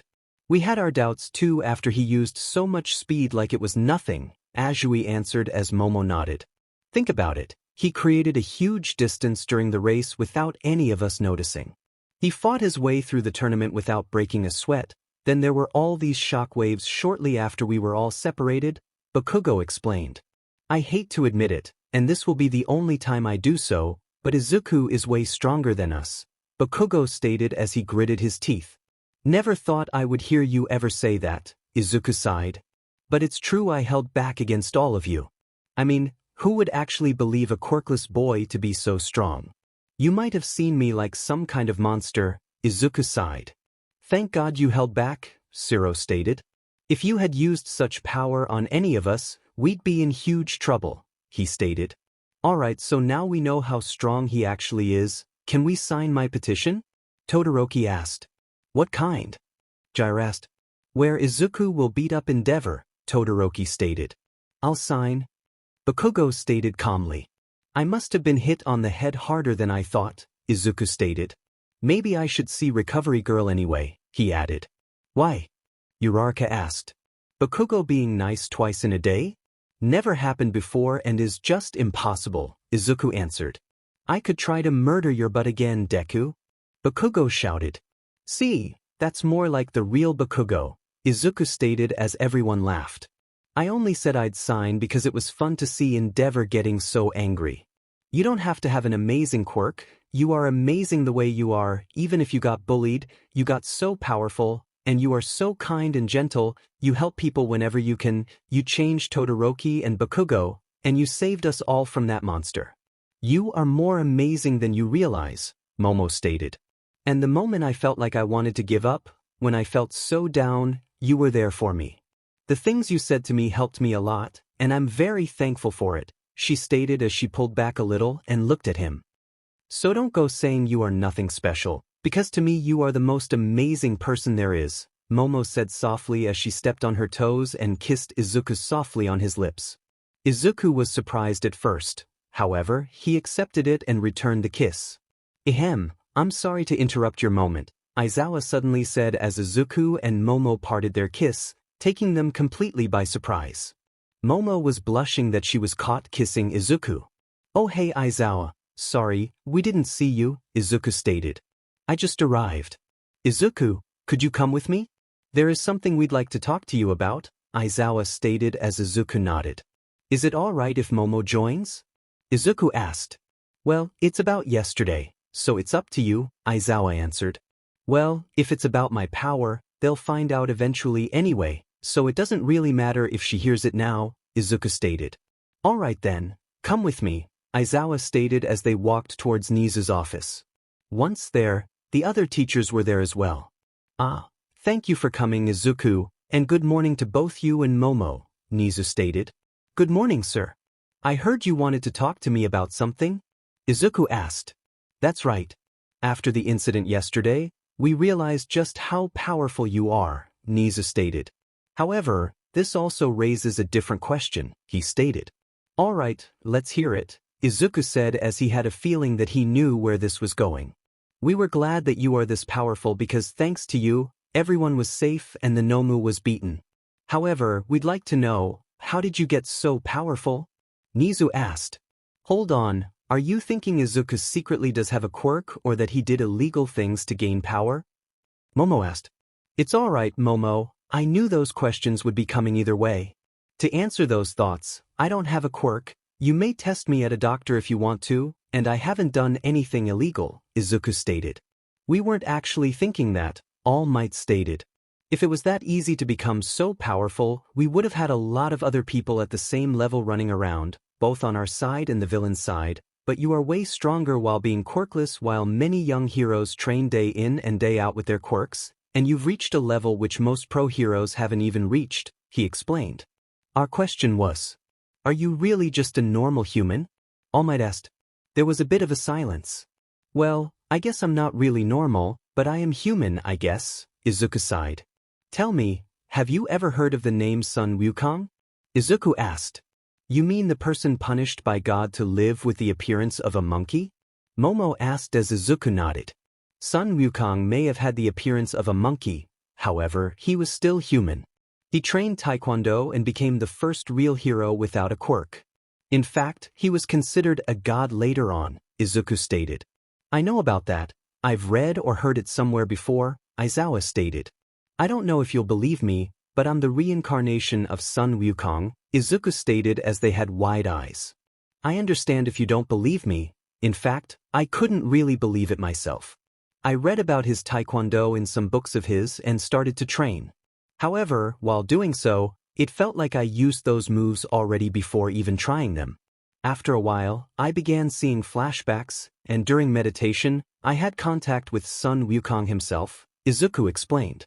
Honestly, I still can't believe it myself, but then again, reaching All Might's level while being a quirkless human without being as buffed as he is, I mean come on, I look like I could barely hold my own against Kamui Woods, Izuku chuckled. Still, it's hard for me to believe it, but what I said is the truth, Izuku added. I see, Nizu stated. I honestly don't know if it's true or not. Young being basically a god reincarnated is an insane story, he added. Is it alright if we ask you to come back later? I need to talk with the other teachers, Nizu stated. Sure thing, Izuku said as he just turned around and walked off. Izuku, wait please, Momo said as she ran after him. Is it true? What you said, I mean, she asked as she walked beside him. Do I have any reason to lie about it? Besides, what other explanation is there for my power? Izuku asked. Then why did you tell me you aren't anything special? You are basically a god, she stated. I'm reincarnated as a god, this is still my own power, it's nothing like how strong Sun Wukong was. In fact, I can't even tap into his power, Izuku stated. Still, you are Izuku Midoriya, even if you can't tap into that power, You are you, and you are still an amazing person, she stated. Thanks, Momo, Izuku said with a smile. Still, why did you hide your power and the fact about your power? She asked. It's not really a special power, it's not a quirk, it's just the skill Sun Wukong had. I'm still quirkless and just a kid, Izuku answered. Besides, like you saw just now, who believes the story of the quirkless kid being a god? Izuku sighed. Suddenly, Momo jumped on his back with her arms around his chest. I do, so shush, she stated in a teasing way. Well, someone cheered up nicely, Izuku joked. Well, that's what a kiss from a god does, she teased. Besides, I have to admit, apart from being kind and gentle, gods are really hot, she stated as she watched Izuku. The girls he attracts are too, Izuku answered as she jumped off his back. She walked in front of him and kissed him again. Are you going to tell the others about it? She asked. About us or my power? He asked. Both, she answered. They'll realize it on their own about us. As for my power, as long as I can hide it, I want to try to, Izuku answered. I don't want them to treat me differently or think I'm some kind of freak, Izuku answered. Before reaching the exit of UA, Izuku was asked by the teachers to come back to Nizu's office. He sighed and went back to the office. Welcome back, Nizu stated. We've discussed the fact if we could believe your story, he said. Some of us thought it was an unbelievable story, however, there are some who believed you, and then there was a part with doubts, Nizu explained. We've decided to trust you and believe what you just said, he suddenly said. This surprised Izuku and Momo. You've used your power for good. You saved Azui during the entrance exam, used your power to pressure Todoroki and Bakugo to change them, and put your life on the line to protect everyone from the Momo. You've done so much for us, so the least we can do is trust you. And like Aizawa said during the discussion, lying about it wouldn't really be to your advantage. You have nothing to gain by lying, so why tell such a story while you knew people might not believe you? All Might stated. Everyone in this room decided to believe what you said. However, we do have a request, Nizu stated. Sure, go ahead, Izuku said. We want to test your power. In a few weeks, we want you to fight one-on-one against All Might. That way we can see just how powerful you really are, Nizu explained. Fine by me, Izuku said with a grin. I wanted to fight All Might anyway to see where I stand, Izuku stated with a grin. With that, the conversation was over. The teachers and Momo knew his secret, and both he and Momo had a new bond that slowly got stronger and stronger. 3 weeks have passed since the USJ incident as well as the teachers learning about Izuku being Sun Wukong reincarnated. Luckily those past 3 weeks have been peaceful. The League of Villains went into hiding after their Nomu was sent flying. Today, however, was the start of the internships. After the sports festival, a lot of pro heroes made a list of students they'd like to have as an intern. Even though Izuku was quirkless, he too got a lot of options. Izuku, however, didn't go for an agency. In fact, he went for someone who wasn't well known at this point in time. The person wasn't in an agency. In fact, the person worked on their own. They did sometimes ask for assistance from agencies or helped other agencies out if needed, but apart from that, the person was on their own. Izuku was going to hold his internship with the pro hero Mirko. A lot of agencies asked for him. Pro heroes like Gang Orca, Best Jeanist, and Edgeshot had their eyes on Izuku, but also lesser popular heroes like Death Arms, Kamui Woods, Gran Torino, and a lot of others wanted him. Izuku eventually chose Mirko, mostly because she was independent, but also she didn't care about having a quirk or not. Her quirk, Rabbit, did have its uses. She had long, strong legs and probably held the most power in terms of leg strength. She also had rabbit survival instincts which told her of nearby danger appearing. She also had longer ears for better hearing and a fluffy tail. Most people wanted to be around Mirko because she was hot. A lot of agencies asked her to join, and a lot of heroes asked to form an agency with her. However, she always declined. She could just feel their stares. Even though Mirko is very kind and gentle, during battle she became very fierce, almost scary. The main reason, however, that Izuku went for Mirko was because just like Izuku, Mirko had to have a lot of body strength. In terms of physical, All Might was at the top with his monstrous strength. In terms of long-distance quirks, Endeavor was at the top. Today, everyone would go to their respective agencies which they chose. The internships would be for just 7 days, and in those 7 days, all of the students would need to learn as much as possible. They all had to change into their hero suits and go to the agencies. Izuku had changed and was on his way. He heard that he needed to go to Hosu City for his internship with Mirko. Momo was pretty jealous about the fact Izuku chose Mirko. She thought that she would lose Izuku to Mirko because Izuku and Mirko were similar in many ways, if she had to believe the stories about her. Both are very kind, very gentle and good-looking. However, both could be scarier than the worst villains on Earth at times, and during battle, they both became someone entirely different. To top it off, Mirko could fight and she was very powerful, something Momo felt like she lacked. He sat on the train and headed towards Hosu while looking on his phone. His classmates just recently found out about him and Momo. They were pretty surprised that the two of them were together. Bakugo was shouting and raging at the fact that Izuku beat him in something else, and Mineta got the beating of his life when he asked for details on Momo's body and if they did the deed. They also had a group app on their phone for their class. Both Izuku and Momo behaved there, but they were still a topic in there, as well as Mina, the most toxic shipper there was. If two people acted nice together, she shipped them. She even shipped Midnight with Nizu once. However, she spoke a bit too loud, and Nizu decided to play along with it. Midnight was surprised that she was shipped with Nizu. However, Nizu made some jokes which gave Mina red ears. He told Midnight to put the WHP away until tonight for their hot steaming party. Midnight laughed in a stuck way while lifting Nizu up on her shoulder, saying that Nizu was so naughty but could give her pleasure beyond anything. Mina took this seriously while everyone, both students and teachers, knew that they were just teasing Mina by playing along. Now for 10 days straight, she was on about what those two were doing, and everyone had already told her that they were faking things. Mina, however, being as empty-headed as usual, either didn't understand or didn't believe it. The other talk in there was mostly the empty head squad being Shiro, Mina, Kaminari together, and Kirishima telling them how manly everything was. Izuku just laughed. Before he knew it, he made it to Hosu City. Now all he had to do was find Mirko. Izuku walked through town searching for Mirko. However, he didn't know while Izuku was looking for Mirko that she was actually following him. She decided it was time to test him as she jumped up and used a jump kick. Just as she was about to reach Izuku, he jumped up and kicked to the side of her leg to kick her leg away. This brought her off balance as Izuku then caught her. "Well, that's one way to say hello," Izuku said.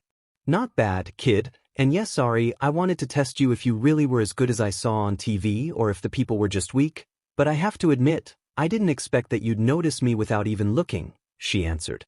Izuku placed her on her feet and noticed he was a lot taller than her.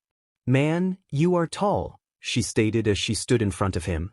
At first, she was keeping her distance and didn't see exactly how long he was. However, now that she stood in front of him, she noticed how small she was and how tall he was.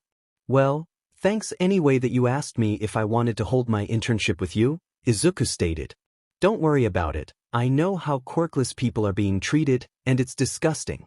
Still, even for a quirkless person, you are quite interesting.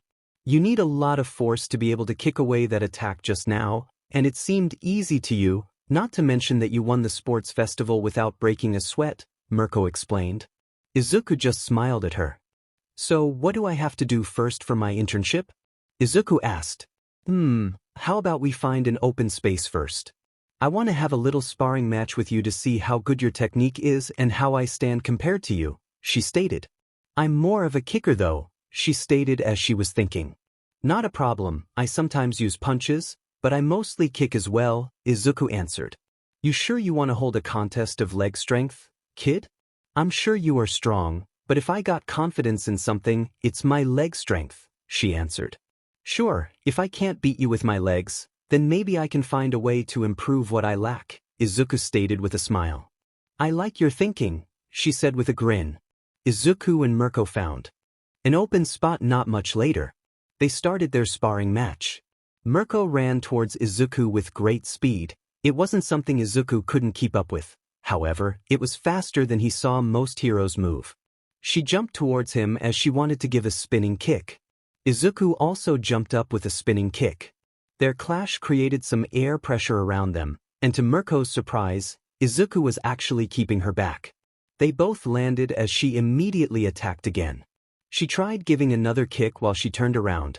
Izuku moved back just enough to dodge it. However, while she turned around, she slammed her other leg towards Izuku, who blocked it with his knee. She pulled back her leg, and it was time for Izuku's counter. He started off with a low kick which she dodged. However, immediately after, Izuku gave two quick kicks, one to her leg and the other to her hip, only to turn around backwards and slam his leg into her gut, sending her flying. Damn it, went a bit overboard, he thought. Mirko, however, regained her balance and managed to land on her feet.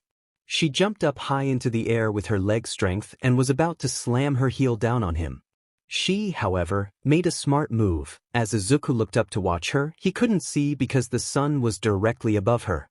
Izuku tried shielding with his arms above his head and just braced for impact. However, Mirko noticed that he couldn't see her. She smirked, and the moment her leg was about to make contact with his arms, she spun around and slightly turned her leg, making her kick Izuku in the face with her heel. This sent Izuku flying towards a building.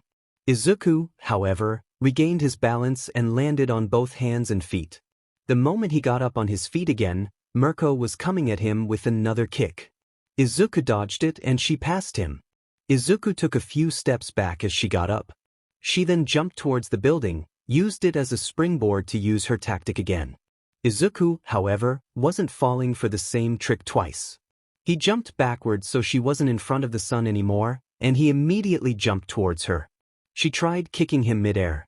However, Izuku blocked her leg and pushed it down. Renewal Taekwondo, triple kick. Izuku stated as he gave her 3 kicks. He saw her take the hits as he passed her.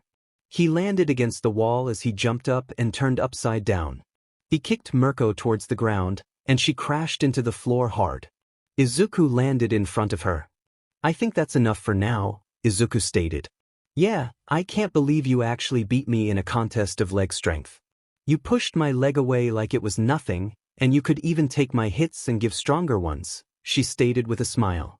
Yeah, but you made a smart move by staying in front of the sun, Izuku stated.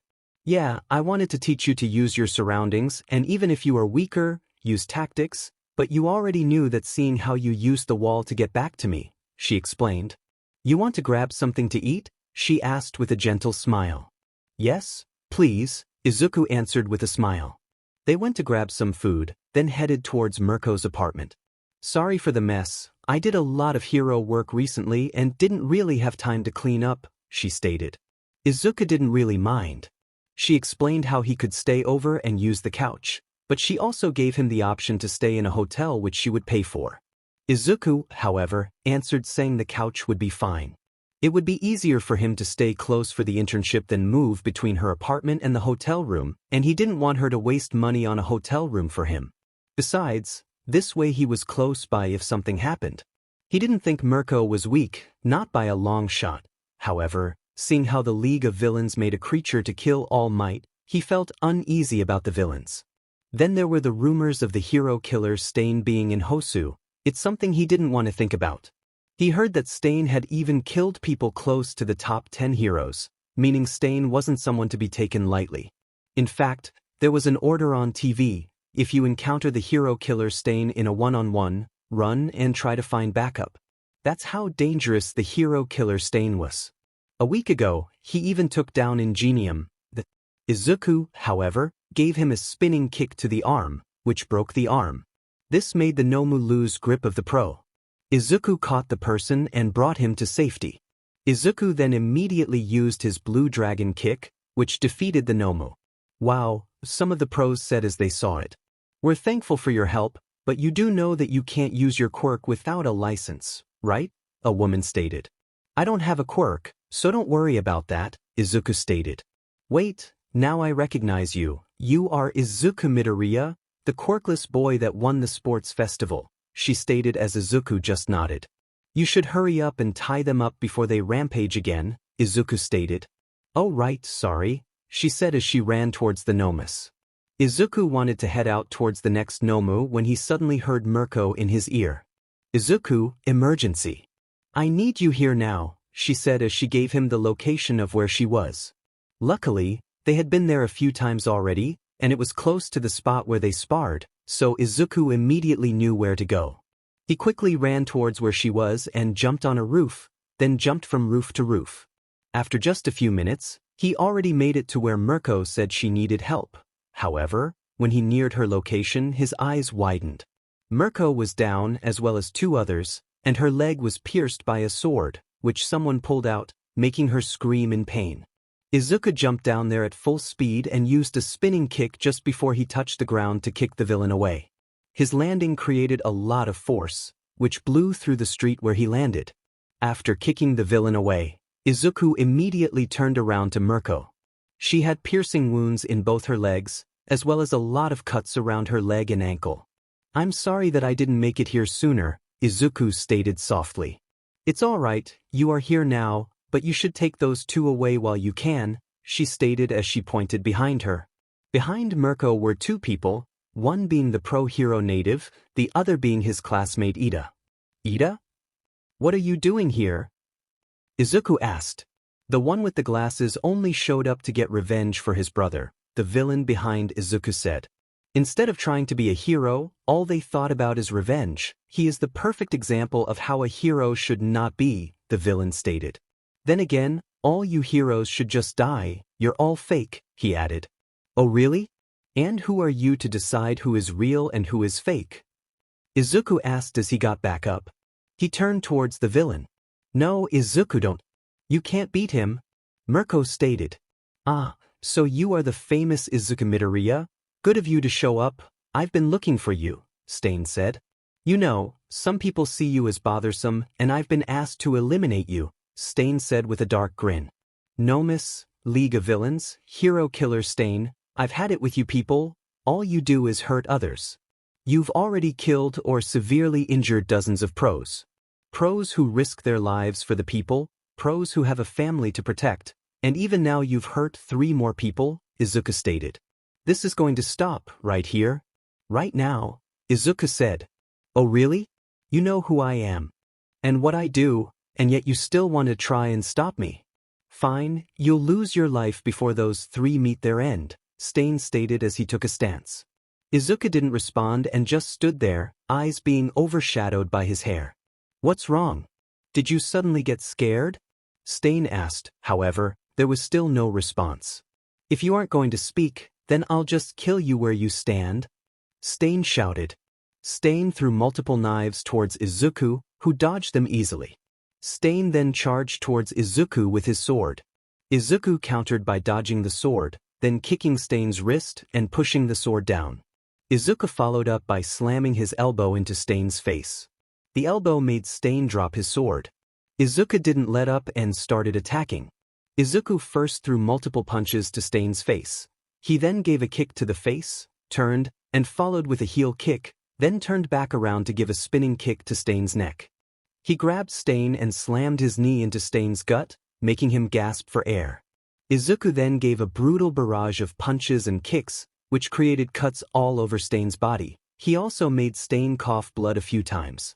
He finished the brutal barrage with a kick to the face to push him back. "Blue Dragon Kick," he stated as the dragon launched towards Stain, who looked torn up from the attacks. "Dimenu. I won't let you beat me that easily," Stain shouted as the dragon slammed him into a wall. "Twin Blue Dragon Kick," Izuku stated as a second dragon appeared. The dragons charged at Stain, who slammed into him and launched him high up in the air. Then the dragons flew up as a dragon swallowed Stain and smashed him with full force into the ground. The second dragon immediately followed. Stain lay on the ground, broken and beaten, without even being able to lay a finger on Izuku. Izuku was set off and basically destroyed Stain in his anger. Heroes arrived shortly after as they saw the dragons and heard the crashes from Izuku's move. Izuku then walked towards Mirko with his eyes still being covered by his hair. He lifted Mirko on his back and walked off. "Think very carefully about what you did tonight. He may have been a bad guy, but he was right about the fact that you acted how a hero shouldn't be. Attacking someone for revenge is never good. I took him down for all the crimes he committed, so think very carefully about tonight, Izuku said to Ida as he walked away with Mirko. Are you alright? Mirko asked after a while. Don't worry about me, I'm alright, I'm calming down, Izuku said with a sigh. You should worry more about yourself, Izuku said. But because you have your hands on my butt? Mirko teased. Maybe, but I meant your wounds, those aren't minor wounds, I'm carrying you because you are hurt. Besides, I don't hear you complain about hands on your butt, Izuku teased back. Well, seeing the state my legs are in, as well as if your hands went on my leg, you would push my wound. I'll accept it just this once, she stated. Don't worry, I've got a girlfriend, so it'll stay by this once, Izuku stated. That's a shame, and here I was starting to like you, she said. Yeah right, like an amazing pro hero like you would, Izuku joked. I'm serious, you know, the way you fought Stain for his crimes but also for me. The time we spent together in my apartment, the sparring we had, and the fun we had, she explained. You are 10 years older than me, silly, and I think Momo would kill me anyway, Izuku chuckled. Who knows, maybe there is another world where we are the same age and we actually are together, she stated. Don't go that road now, if you keep it up, I'll end up thinking you lost too much blood, Izuku teased. What a nice thing to say, she stated sarcastically. Even if I have a girlfriend, I still consider you a good friend, Izuku stated with a smile. You'd better, or I'd beat some friendship into you, she laughed. How would you do that with your legs messed up? Izuku asked. There was a short silence. Good point, she said. Besides, beating some friendship into me? How does that work? Izuku asked. How should I know? I just said it in the moment, Mirko answered as they both laughed. After a while, they reached the hospital. Mirko was being treated and needed time to heal. She didn't sustain any lasting injuries. Ida got treated as well. His hands and shoulder were stabbed, and his leg was slashed. He too had no lasting injuries. Native had just a stab wound in the side, nothing else. He was quickly discharged to go home. In the end, the three heroes against Stain were all right. Stain himself was beaten and captured, as well as all the nomis that rampaged through Hosu City. After the internships ended, everyone headed back to the dorms at UA.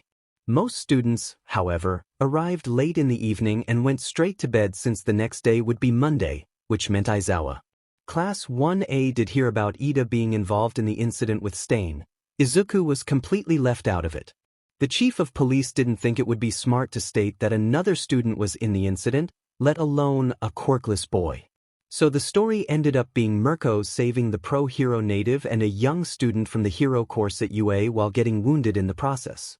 Mirko apologized to Izuku 1,000 times, but then again he was used to it.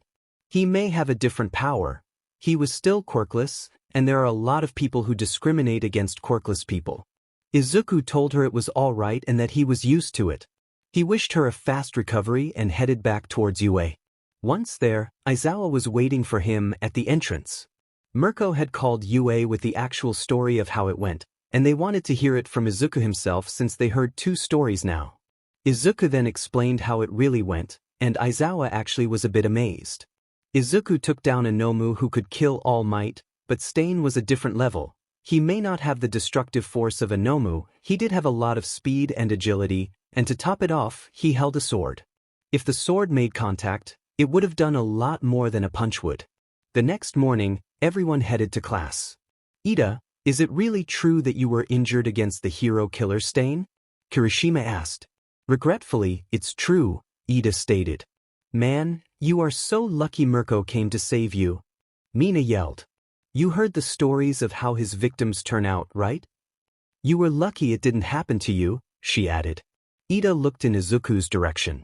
Yes, but in fact, Izuku, drop it Ida, all I did was take Mirko to a hospital after she got wounded, Izuku stated without looking at them. Oh right, you were with Mirko on your internship. You got lucky that you didn't face Stain. Kirishima then stated. Kirishima is right, Stain is a very dangerous villain. If you faced him, you could have gotten injured, Momo stated with worry. You guys only think like that because I'm quirkless, but who cares, I'm used to it, Izuku thought as he sighed. So, tell me the truth, it was you who beat Stain, right? Bakugo asked silently so the others, except for Jiru, didn't hear. Jiru, however, acted as if she didn't hear it, but everyone knew she could hear whispering thanks to her quirk. Yeah, I did. Mirko was stabbed through her legs and couldn't move at all, Izuku explained. The state she was in, she would have been killed easily, but the chief of police thought it would be better to leave a quirkless kid out and make a real hero play that part, Izuku stated. After hearing that, Jiru's eyes slightly widened. She never expected to hear that. Well, I bullied you for being quirkless. I thought quirkless was being weak. You've proven otherwise, but quirkless people are still seen as powerless and worthless to many people, Bakugo stated. Tell me about it. I defeated Stain myself, but I didn't even get included in the entire story, Izuku sighed. The others here are just the same. I'm arguably the strongest here. I even defeated the Nomu able to kill All Might, and I get treated like I'm some kind of helpless child who can't even defend himself. You got lucky. You could have been injured. I defeated Stain without him even laying a finger on me, Izuku stated as he leaned backward with his hands behind his head. So basically, you destroyed the guy? Bakugo asked with a smirk. I would have been thinking of other words, but yeah, I destroyed him, Izuku answered. I even destroyed 2 or 3 Nomus before getting there, he added. At that time, Aizawa walked in. All right, everyone shut up and to your seats, Aizawa said as everyone immediately did so. All right, everyone, in 3 weeks, we'll be holding an exam. We won't go into details on what the exam will be, just know it will be your worst nightmare, Aizawa stated. Aren't you supposed to motivate us? Azui asked. Well, kiddies, in 3 weeks, we will be going to the kindergarten where you can play with all kinds of animals. Afterwards, you'll get scared for the big bad wolf in the bushes. That better? Aizawa asked.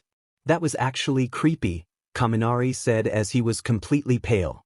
See, my explanation worked best, Aizawa stated. That's because we are used to it from you, Mina stated. Can I continue explaining? Aizawa asked. Yes, everyone yelled in unison. All right then, that was all for the explanation. Now sit still, be quiet, and behave before the next person comes. I'll be watching you, Aizawa stated. In our sleep? Kaminari asked. You weren't supposed to reveal that yet, you moron, he stated as he left. After that, school resumed like normal, well, except for the fact that Izuku was still bummed out that he was left out of the story because he was quirkless, as well as the fact that his classmates acted like that. Sure, he could understand that they were worried and that Stain was very dangerous, but Izuku proved a few times now that he could fight for himself, and Momo knew his secret, and she still joined the others in it. After school ended, Izuku went to see Mirko. He still felt guilty about not getting there in time to stop Stain from stabbing her legs. He also didn't want to be with his classmates right now. Bakugo, however, saw him leaving and tagged along. He wondered what Mirko was in real since he heard a lot about her, and he started to acknowledge Izuku's power. He didn't see Izuku like an extra anymore. He saw Izuku as someone he had to surpass to reach the #1 spot. Once at the hospital, Izuku knocked on Mirko's door, who told him to come in. Hey Mirko, I brought a friend with me today, Izuku stated. Let me guess, you came because you still feel guilty? She asked as Izuku just chuckled. Stop feeling guilty already, you came in time, my legs don't have lasting injuries and none of us died back there, she stated. So that story about him beating Stain was true, Bakugo stated as he walked in. Who are you? Mirko asked curiously. He's the friend I brought along. This is Katsuki Bakugo, Izuku stated. Bakugo, this is Mirko, he added. Ah, wait, you fought each other in the finals for the sports festival. Mirko then stated excitedly. How does he know about the real story though? She asked Izuku. He had a feeling that I defeated Stain. I told him about it, Izuku answered. I'm still angry at the guy for how he made it seem in the media. You won't believe how much praise I've gotten for something you did, she explained. Well, it is Seekus, but then again, I'm used to it, I guess, even if it frustrates me, Izuku answered. Afterwards, they talked for a while. Bakugo explained about his internship with Best Jeanist and how Best Jeanist tried to change Bakugo and such. This, of course, made Izuku and Mirko laugh. Bakugo got frustrated and embarrassed. However, he didn't shout or curse, not even once. After a while, Izuku and Bakugo headed back. She's not bad, Bakugo suddenly stated. She's still single, grab your chance? Izuku stated. What? Bakugo yelled. Izuku just laughed. After that, they both got back to the dorm. Once there, everyone sat in the common area waiting. Hey guys, what's going on? You look as if someone died, Izuku said as he walked inside. Is it true? Momo asked as she walked towards Izuku. Did you really fight the hero killer Stain? She asked a bit concerned. I did, even if the news and the chief left it out, it's the truth, Izuku answered. How could you be so reckless? He killed dozens of heroes. And he even has a sword and knives on hand. Even Mirko, the person you had your internship with, got wounded badly. Momo stated. Calm down already, Izuku stated as she began slamming her fist on his chest. Did you forget already about me beating that Nomu and such? Izuku asked. That Nomu was different. It had no mind of its own, and it fought bare-handed, she yelled. Then what am I? Izuku asked. A quirkless boy who thinks he can become a hero, she suddenly yelled. Good to know that that's how you think about me, Izuku stated as he walked past Momo. Momo now had her hands in front of her mouth in shock. She couldn't believe she actually said that. I beat everyone here with the sports festival. I defeated the Nomu who could kill All Might, and Momo, you of all people should know more, but never mind, I've been bullied for being quirkless. I've been left out for being quirkless, so I'm used to it, Izuku explained. Wait, Izuku, she yelled. No, Momo, you made yourself loud and clear. Now leave me alone, Izuku said in a disappointed tone as he walked towards his room. Once there, he lay on his bed and just a few minutes later, there was a knock on the door. Hey Izuku, it's Uraraka, can I come in? She asked a bit carefully. Yeah, was all Izuku said. Uraraka came in, and Izuku asked if she could lock the door since he didn't need people barging in during a talk. She did so and sat down on the foot end of the bed as Izuku lay on his back. So, what did you want to talk about? Izuku asked a bit silently. Uraraka could tell that Izuku felt sad and frustrated. I wanted you to know that I don't think of you differently for being quirkless. I mean, you beat everyone, and I saw you fight against that Nomu. I saw with my own eyes just how powerful and fast you are, she explained. So I don't think of you differently, and I don't think the others do either, she stated. Well, Momo made herself loud and clear just now, Izuku sighed. She was worried. Jair overheard you talking with Bakugo, and then we asked Ida about the story. We were all shocked at what we heard. I think she was just worried about you, and she forgot everything you did so far and your secret because of her worries for you. You know she loves you, Uraraka explained. I guess. Still, she shouldn't have said that, Izuku stated. I agree on that, but don't you think you could give her another chance? Maybe talk it out with each other, and you can be together again. She's heartbroken herself about what she just said, and she's afraid you hate her now, Uraraka stated. I don't hate her. Words just hit a bit hard, but then again, during Aizawa's exam, I'll be fighting All Might, so everyone can see for themselves what I can do, Izuku explained. Wait, you'll fight All Might? She asked. Yeah, after the US. You done getting your sheet together in there? Izuku asked. When did we get this arrogant? All Might asked as he appeared beside Izuku, ready to punch. The same time you decided to hold back on me. Izuku yelled as he jumped and slammed his knee into All Might's face while holding the fist back with his hand. All Might crashed through the ground and stopped 20 meters further. Blue Dragon Kick, Izuku stated as he kicked a blue dragon towards All Might, who lay on the ground. The dragon slammed right into All Might, who looked with wide eyes. I told you not to take me lightly. You wanted to test me, so I'm giving it my all, and either you do too, or you'll be hurt very badly if not killed, Izuku stated with a serious tone. He really is serious, Nizu stated as he now sat on Aizawa's shoulder underneath the binding cloth.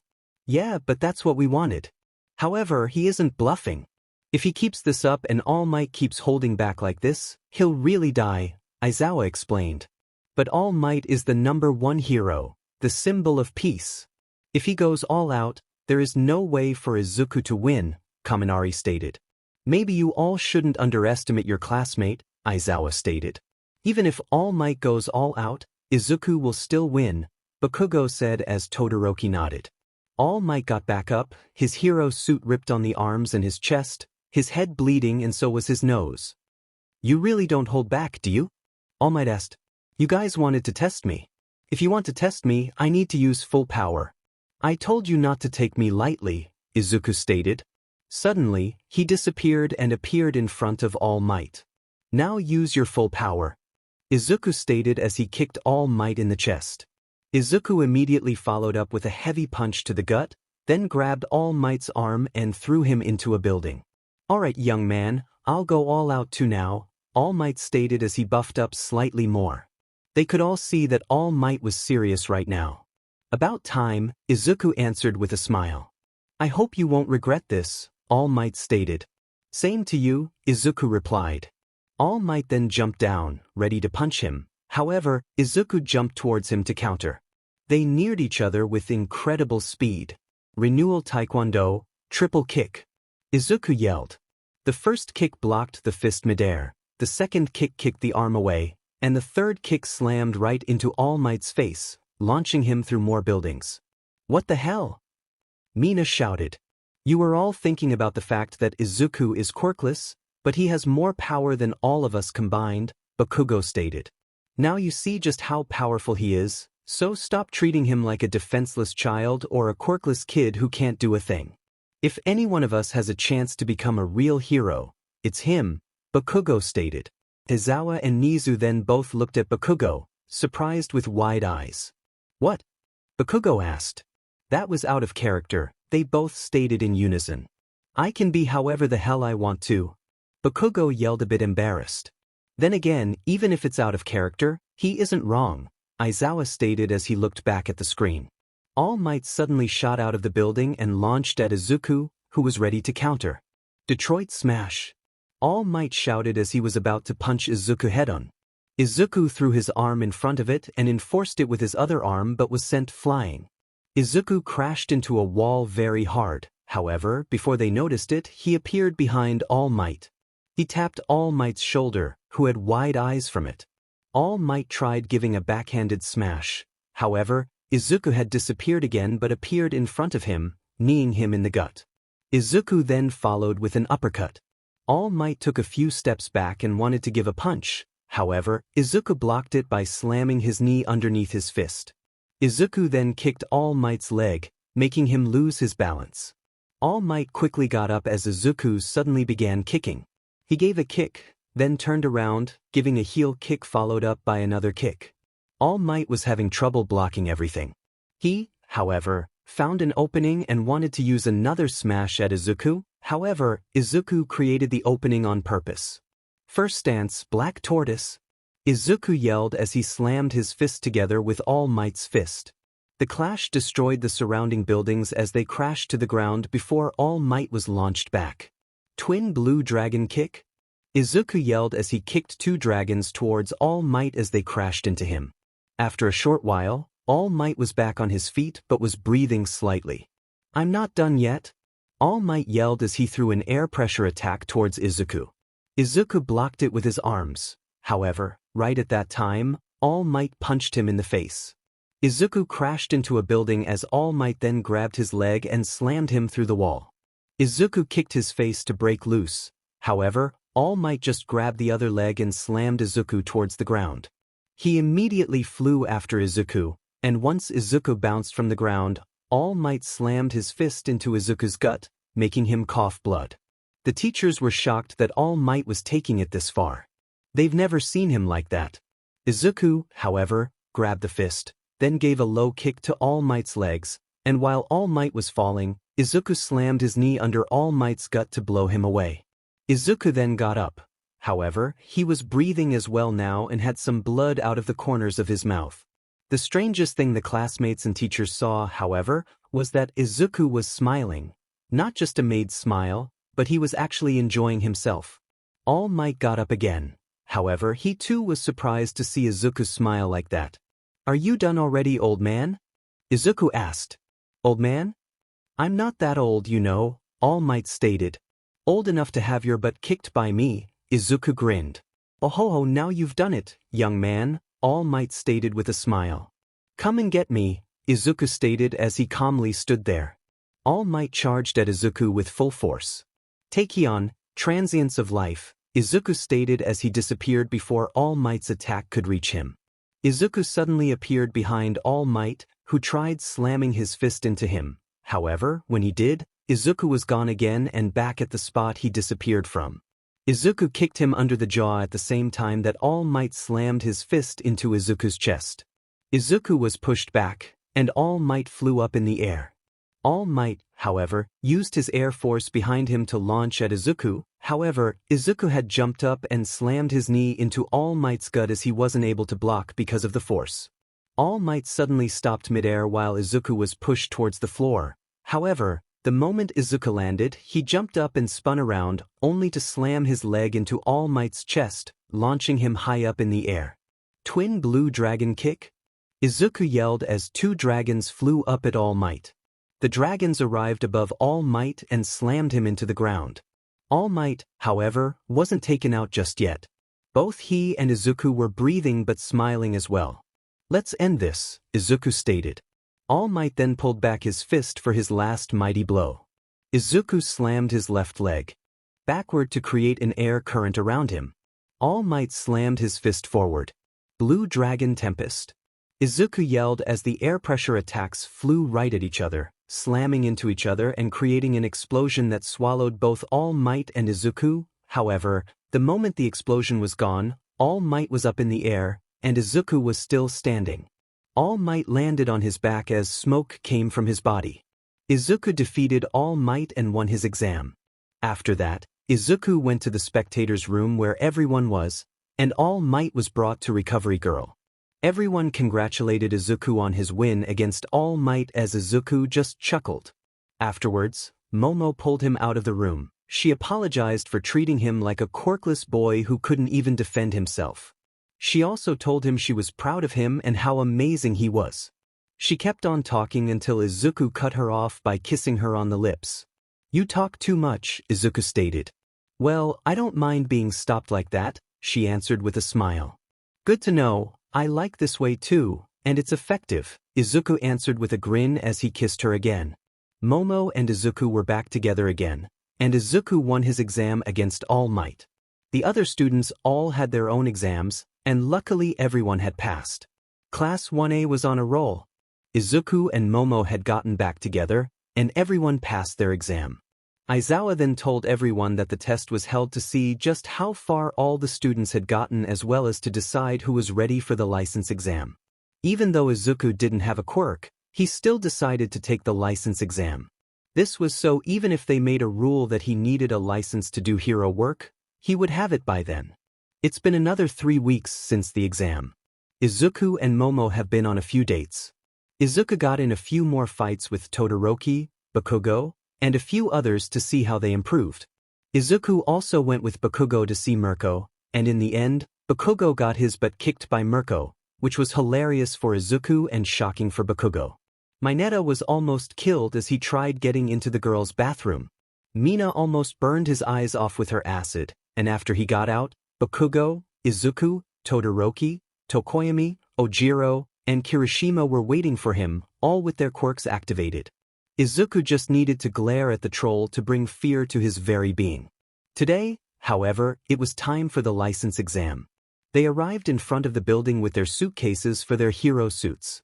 Once there were a lot of other students from other schools. At first, they were just talking when Shiketsu suddenly mixed themselves into their conversation. Well, mostly it was Inasa doing it and some of Shiketsu being Minoma 2.0, but then again, they did. Well, if we're all ready then Lu? Hey, Eraserhead, they suddenly heard as Aizawa was cut off. Aizawa gulped with wide eyes and went a bit pale. Joke, Aizawa said as he slightly turned around. It's been so long. Please go out with me, she stated. No, was all Aizawa answered. Ah, still funny as ever, she answered. Well, if you are here, that means, he started. That's right, my class came as well. Come on, everyone say hi to UA, she stated as Class 2 from Ketsubutsu Academy walked up to them. Oh wow, it's really Class 1A from UA? Shindo stated. Oh, And you must be the famous Izuku Midoriya, right? Shindo asked as he held Izuku's hands.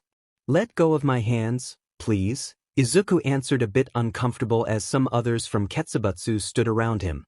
Can you people just leave me alone? Izuku asked. Meanwhile, Endeavor showed up. Ah, Shoto, there you are, Endeavor stated. And then this failure shows up again. Izuku yelled. What are you still doing here? Your quirkless breath will poison the air around here, Endeavor stated. Just say the word, I can help you to stop your breathing if you'd like to, Izuku stated. Is that a threat, you little brat? Endeavor asked. It's a promise, so it's your choice, Izuku stated. We all know I will kick your butt to the moon and back and put you into the ground, so wanna go at it? Izuku asked frustrated. Where did this come from? Joke asked. I don't know, but I like it, Aizawa answered. You like the fact that Endeavor is gonna roast that kid? Joke asked as Aizawa just started laughing. That kid losing to the burning chicken? I doubt it, Aizawa then said. Alright, who has the popcorn? Todoroki asked. Shoto, not you too, Endeavor stated. Why not? He hates you, I hate you. It's easier to count who doesn't hate you because those people are your friends, and last time I checked, you don't have any, Todoroki stated. This is gold, Bakugo stated. And the explosive ego joins in too, Endeavor stated. Shut it, Soulman. At least I'm not life's biggest failure, Bakugo stated. Failure in what? Endeavor asked. Being a father, being a hero, being you, being alive, all of the above. Pick one, Todoroki stated. Endeavor just turned around and walked off. Ah, damn it, is it over already? I was just enjoying it, Aizawa stated. Aren't we forgetting something? Kirishima asked. Oh shit, your license exam. Aizawa stated as Joke realized it too. Everyone quickly ran inside and quickly changed. All of Class 1A passed the first round, and it was now part of the second round. Suddenly, the field they were in before completely changed, and it looked like the fake city at UA. You will all go in as teams. Every team will be in pursuit of a villain who got away. However, he comes back with reinforcements. You'll have to beat the villains as well as keep random civilians safe. The streets won't be crowded like normal, but there will be civilians here and there, the man stated. This test has an advantage and disadvantage to it. The first team will go in without any information whatsoever. All the other teams have the advantage that they can see what'll happen. The only thing being different is the villain you'll face. Now, are there any people who want to go first? He asked as Izuku raised his hand. Izuku was paired with Momo, Ida, Kirishima, Inesa, Shiro, Tokoyami, and 3 nurses. This was mostly so the nurses got an easy way through, and if someone got hurt, the nurses could heal them up. Izuku and his team went in, and the plan was simple. Momo would bring support together with Shiro for either offense or defense. Tokoyami would switch between offense and defense wherever needed. He was also put in charge together with Kirishima to protect the nurses and the civilians. Ida's job was to use his speed as support for offense but also to get the civilians away from harm. Inesa himself decided to stay on defense. His offense wasn't that powerful, and he was better at moving people away or using his air currents like a wall of defense. Izuku's job was to take down the main villain, whoever it may be. They started walking through the streets, and after a few minutes, they already found some people. 2 of the nurses decided to set up a camp in a building for shelter as well as being able to heal the wounded while one of the nurses stayed close by. Kirishima and Inesa stayed behind with them in case villains attacked them. Momo made ear communicators so they could ask for help whenever it was needed. Meanwhile, they walked through the streets when they saw a few civilians. Then suddenly, the building next to them broke down. Inesa quickly made a wall of wind to block the rubble. Shiro, Ida, Izuku, and Momo quickly pulled them away from there as Inesa then undid his wall of wind. Ida then brought the civilians to the shelter point.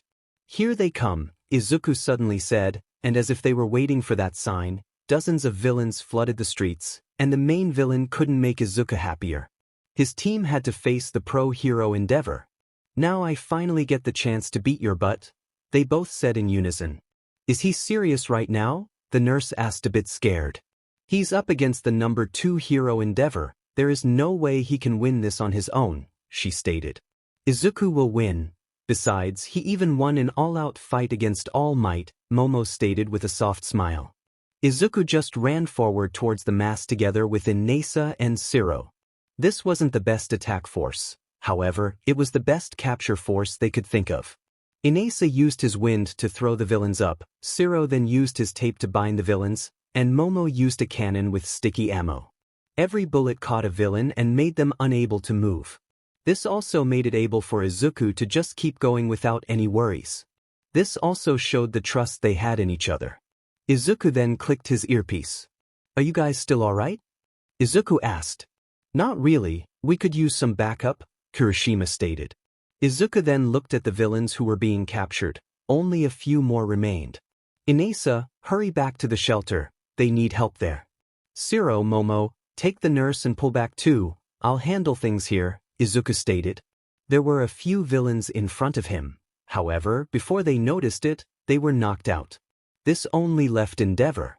I think the gods are with me, giving me this chance to beat you into the ground, Izuku stated towards Endeavor. Pretty big mouth for a quirkless boy who thinks he can do a thing, Endeavor stated. At least I did something you couldn't, Izuku stated with a smirk. Oh, and what would that be? Endeavor asked. Beat All Might, Izuku stated as he launched forward as Endeavor's eyes widened. Izuku slammed his leg into Endeavor's gut, making Endeavor launch into a wall. Blue Dragon Kick, Izuku immediately yelled as Endeavor crashed into a wall. Endeavor wasn't able to react in time and was hit head-on by the attack. Don't get too high on yourself, boy, Endeavor stated as he got up. He threw his fist forward, which shot a blast of fire. Izuku jumped to the side and dodged. Endeavor then threw two spear-like flames. However, Izuku kicked them to destroy them as he then closed in. Renewal Taekwondo, triple kick. Izuku stated as he gave Endeavor 3 kicks. You ready to give up yet? Izuku asked with a smirk. I'll make sure you fail this exam, no matter what, Endeavor yelled as he released his flames. Izuku jumped back a few times to create some distance. Prominence, he started as Izuku smirked. Twin Blue Dragon Kick? Izuku yelled. Burn. Endeavor finished as both attacks flew at each other. To everyone's shock, however, Izuku's Blue Dragons actually blocked Endeavor's Prominence burn for a while. However, where Izuku's attack stopped at the end of the dragons, Prominence burn just continued. Izuku, however, didn't move and just smiled when suddenly a wall of wind appeared in front of him. What the? Endeavor yelled. Inasa then made himself visible. Suddenly from behind Endeavor, a massive dark hand appeared, which was Dark Shadow's doing. This punched Endeavor in the back. Suddenly Kirishima appeared on Ida's back as they rushed at Endeavor at full force, launching Kirishima's hardened fist into Endeavor's stomach. He then launched Endeavor up in the air. Who said this was going to be a one-on-one? Izuku asked as he appeared above Endeavor. Izuku spun around and kicked Endeavor to the back of the head, launching him into the ground. After that, the bell rang that they were done. All of the villains were taken out, the civilians were safe, and Endeavor was down. The hero team won. After that, the other groups went in as well. Some had to face pros like Edgeshot or Gang Orca and such. In the end, everyone passed, and they all got their hero licenses. Shut it, Spiky, you need more training, Aizawa stated as Bakugo growled. Nijire then began her questioning fit as she kept asking dozens of questions which eventually frustrated Aizawa. Mirio then took the word as he introduced himself as well as Nijire and Tamaki. After that, he foolishly yelled that he wanted to fight all of them so he could show them just what they could do. Aizawa agreed to this and everyone got their P uniforms on and headed to the gym. Are you sure, man? We aren't exactly weak, Kirishima stated as Aizawa suddenly started laughing. You'll have to show me, Mirio stated. Everyone then took a fighting stance. Bakugo then suddenly launched at Mirio, however passed right through him. Ah yes, expected as much, Mirio stated. Immediately after, a few long-ranged attacks passed right through him which almost crashed into Bakugo. Are you damn extras trying to kill me? Bakugo yelled. How did you guess? Did we have to aim more to the right? Azui asked. I will kill you, Frog Beach. Bakugo yelled. No you won't, I've got Izuku as backup, she stated. Back to topic though, where did he g? Iya. They heard Jiru scream as Kirishima was cut off. They turned around and Mirio was sweeping the long-distance fighters easily, and in a matter of seconds they were taken out except for Todoroki. The only people standing now were Kirishima, Ida, Shoji, Uraraka, Bakugo, Todoroki, Izuku, and Ojiro. Sato was too slow and taken out. Mirio tried knocking the others down as Kirishima tanked a blow with his hardening. However, he was followed up with a punch to the face, and Ida was sent flying as well. Shoji and Ojiro were slammed together and Uraraka was just thrown into a wall. This left Todoroki, Bakugo, and Izuku. Well, that's 17 out of 20 down, now for the remaining 3, Mirio stated. He went for Izuku first as Bakugo dodged him with his explosions and Todoroki made a huge wall of ice to block Mirio's view. Mirio appeared behind Izuku and was about to slam his fist into Izuku's back. Takeion, transience of life, Izuku stated as he disappeared before the punch could reach him. Mirio turned around and saw Izuku. He tried throwing another punch, however, Izuku disappeared again. He wanted to turn around again when he got a kick to the head. Mirio backed away a few steps. Tamaki and Nijire then joined in. Let's make this a 3-on-3 then, Mirio stated with a grin. The flying blue-haired bimbo is mine. Bakugo yelled as he flew up with his explosions. I'll leave Mirio to you, Todoroki stated as he was going to face Tamaki. Izuku and Mirio were in front of each other too. You have a quirk which makes you pass through things, right? Izuku asked. Exactly, and you have a power-type quirk, right? Mirio asked. Not really, I don't have a quirk at all, Izuku stated. Quirkless and then this powerful? That's impressive, Mirio stated.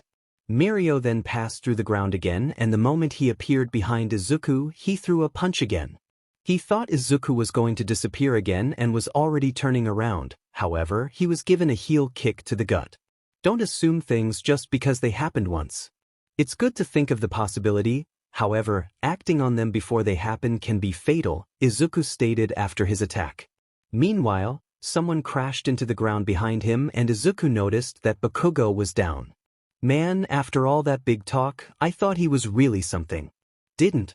No, he was so weak, Nijire suddenly stated. Izuku then looked towards Todoroki who was also having a hard time. Tamaki really had Todoroki on the defensive. One of his hands had turned into a clam, the other hand had tentacle fingers. Every time Todoroki made a wall of ice, Tamaki would slam his tentacles against it, and before he knew it, the wall broke down. When Todoroki used his flames, Tamaki blocked it with his clam.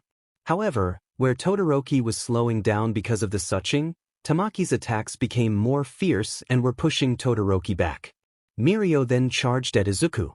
You also shouldn't take your eyes off your enemy so easily, Mirio stated with a grin as he threw a punch at Izuku's face. Without looking, Izuku blocked the fist and noticed Nijire was helping Tamaki now. Damn it, I have to help him, Izuku thought.